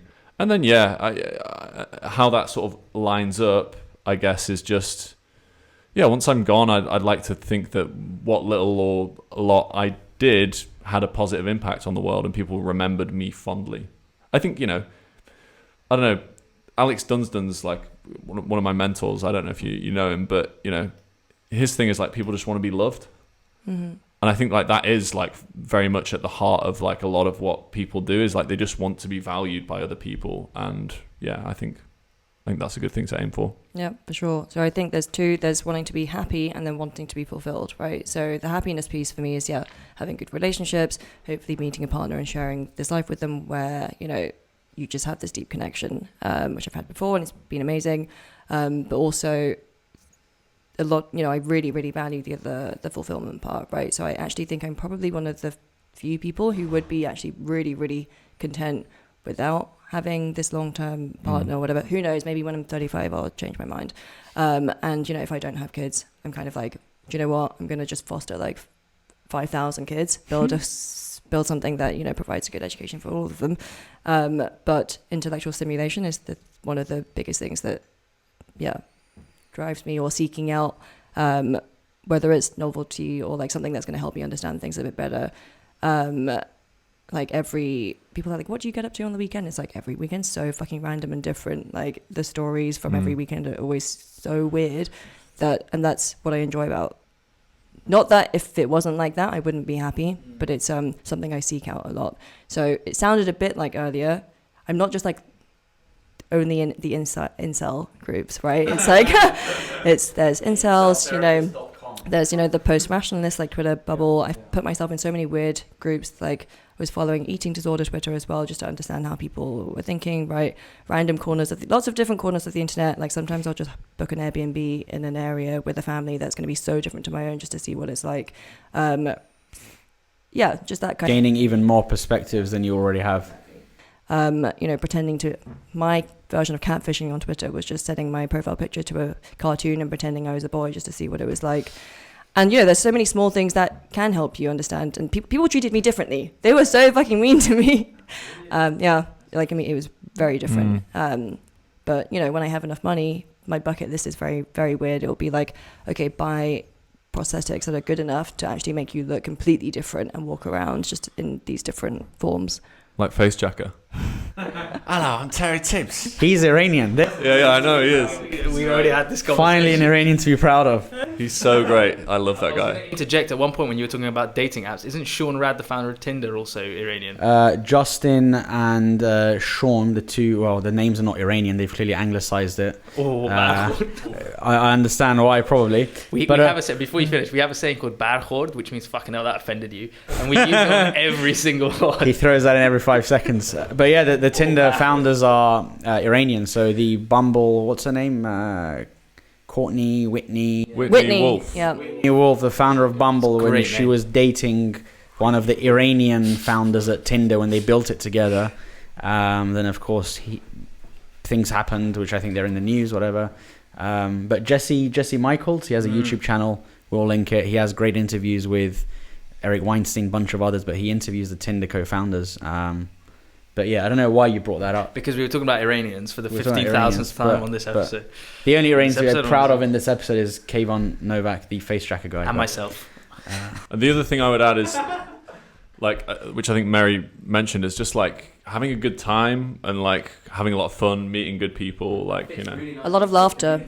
goals. Laughter yeah. is super important for me. Yeah. I think, I've realized that more as I've got older. Like, not that I'm like particularly old, but I was quite serious when I was younger and like very competitive and like wanting to be the best at everything and that sort of thing. And I think if you relax a little bit and like try and enjoy yourself, you actually end up succeeding more because people want to be around you because you put out like good energy and, you know, like that sort of, that's how you make things happen, I think.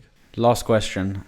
Give us one book that you just want to throw out there, because I know you probably have. I don't read.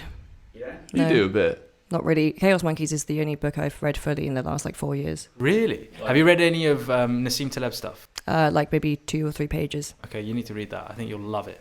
I genuinely think you'll love it. Well, so the reason why I don't read is mostly because I think most books are really fucking obvious, right? They should have been an article. Well, one of them is basically saying that things are really random and that. No. What, one of Taleb's books? Yeah. Black Swan? Was it the? So not Black Swan. I think Skin in the Game, the title is really freaking obvious. But if you actually read it, like the guy's a mathematics genius, right? So he'll break down from a very first principles perspective as to why this is the case, and in ways that you don't really get. So you have to read it multiple times. And with your logical brain, I think you'd really like that. I think to your point, just to add, because earlier we're talking about the irrationality of human behavior. We all know a lot of these things are common sense, but then in the moment, we won't act on it to our benefit unless you've read 500 pages of Taleb just destroying you page to page after page. Then it really gets cemented in your mind. And then if he can save 1% of readers next time make a more logical decision, then I guess he's done his job. So I look at it that way of, okay, yes, it's common sense, but we're irrational. But yes, I do agree that 99%, especially all self-help, they're all just drivel. As Kapil Gupta MD says, at Kapil Gupta MD, Siddha Performance, he's Naval's personal advisor, very, very deep guy. We'll link his stuff as well. He says the whole self-help thing is all bullshit. Humans will essentially end up doing what they want to do anyway. It's all bullshit. And it's mostly drivel, so yeah. Okay, instead of a book, a movie. Are you a movie person? Anything, any resource, it could be an essay, article, blog. Well, I mentioned the Huberman Lab earlier. It can be quite, I think, it's not like as easy to listen to as most other podcasts. It's like almost a fucking lecture. Like business book, I would. All right, so like non-fiction. There's a great book on sort of like marketing called Predatory Thinking by a guy called Dave Trott. And he uses like loads of anecdotes from the real world. So like, I think the first one is about a woman like planning to murder her abusive husband for like 10 years. So she like gradually digs a hole under her floorboards when he's sleeping and like ships a little bit of dirt out every night. And then eventually she kills him with a frying pan, buries him under the floorboards. And anyway, it uses those sorts of anecdotes where you're like, fucking hell. But it's a good startup book because it teaches you about how to be like, to be agile and outthink, the big guy. Fiction, I mean, I could go on forever. I've been reading a lot of Neil Stephenson recently, which I really recommend. Like, obviously, Snow Crash has been big because of the metaverse, but I actually think it's one of his weaker books. I think The Diamond Age and Anathema are probably like the two favorites that I've read so far. I like the sort of fancy classics like Lord of the Rings and stuff like that. And I think there's a lot of good learnings in those sorts of books. And another, like, if you want an introduction to AI, there's a really good book called Life 3.0 by Max Tegmark. That's really good. You read Dostoevsky? Yes, I've read Crime and Punishment. I haven't read The Brothers Karamazov, which is actually like meant to be his masterpiece. In terms of the Russian my wife's reading War and Peace at the moment, which I'm going to read after she's finished it, which I haven't had the discipline to sit down and man, that generation of novels is just so long. Like, I always hated Dickens because he explains to Mary's point, he explains in 30 pages what he could have explained in, 1 page. That's what I like about American literature, like early 20th century American literature. They did a lot, very lean books, like Hemingway, F. Scott Fitzgerald, those sorts of guys. Mm-hmm. It's why they teach them in schools as well. Yeah. Steinbeck, right. But I think there's a lot of value in them, even though they're short. But I have heard that War and Peace is like Alex Danko talks about War and Peace all the time. Yeah, he does. The only reason I asked that is because a lot of the things that we spoke about, actually, these themes come up a lot in Dostoevsky. And so, Yeah, I mean, he's big on like the religion in the culture and how that like sort of interacts. Solzhenitsyn is probably somewhat an inheritor to Dostoevsky. One book by him that's really worth reading because it's very short is A Day in the Life of Ivan Denisovich, which is about a guy living in the Gulag. That's really good. It's got a famous quote in it, which is like, the line between good and evil can be drawn down the middle of the heart of any man, which I think is very truthful. Yeah, I believe that. What I'm reading at the moment, one of the rare books I'm reading is called The River of Doubt on Teddy Roosevelt. About Roosevelt. That's been quite enjoyable at the moment. Also, yeah, so biographies are probably definitely up my street. And the other thing so I read like random research papers, hey, I think this thing, how do I get more information on it? And it's usually in a research paper somewhere rather than like some book, right? And obviously you can't look at research and go, this is the answer, because you can find research on anything that shows anything you want. But, if you obviously think kind of critically and you're like, oh, but this... Who was it? Was it you that said, Paddy, Hitler's advisor said you can make any fact become reality? Yeah, statistics. Yeah. You can make statistics say anything, right? Yeah. And just given the lack of thinking skills in the population, most people are very much like, this is proven or this is not proven, and that's kind of how they think. And you're like, also, just because something hasn't been proven yet doesn't make it false. That's like the thing that people seem to, and it's like everything was not proven until it was proven. But then also, like, one of the things so that book by Neil Stephenson, Anathema, he's actually like drawing on like loads of like Aristotle and loads of different stuff. One of the points he's like drumming in on that book is like, most stuff has already been said by someone else if you look for it somewhere in terms of like philosophy and ideas. It's just like we forget about it or we don't assess it properly. And I think one of the points there is like people don't know how much they don't know, which is I think there's a tendency in our industry to be like constantly trying to consume information in an attempt to like find that optimize or find like that nugget of throw out my midwits meme. Optimize. Or find like that nugget of enlightenment where you'll be like, I've got it, and then that's your silver bullet for your next $1 billion idea or whatever. But I think the reality is like, if you spend more time just reflecting and meditating, that's where you get like real moments of enlightenment and truth, isn't it? Well, Rational VC times Odin. Namaste, bitches. Join Odin.com, rationalvc.com. I think we'll do a lot more of this shit. As I said, I don't really like to fucking bring guests on the show because it's usually boring. I like to just shoot the shit, me and him, because we think alike, and you can stay in your bubble and pretend that you're right all the time. And similar values, and having you guys, it's the same. So yeah, I definitely will. We will happily and gladly go through the effort of doing this setup, which to viewers and listeners is just two guys he uses we quite sparingly. Or just 4 people sitting there shooting the shit. That's easy. I could do that podcasting thing.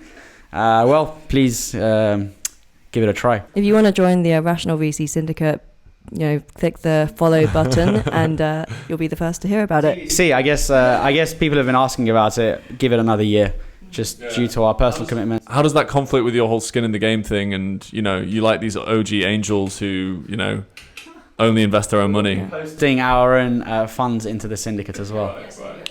Tiny checks because we're tiny fish, but we will still have skin in the game. Do it one more time. There we go. Put that at the start of the video. I'm deleting. Awesome. Joinodin.com. Check it out. We'll have these guys on again. And that's it. Thank you. Thank you.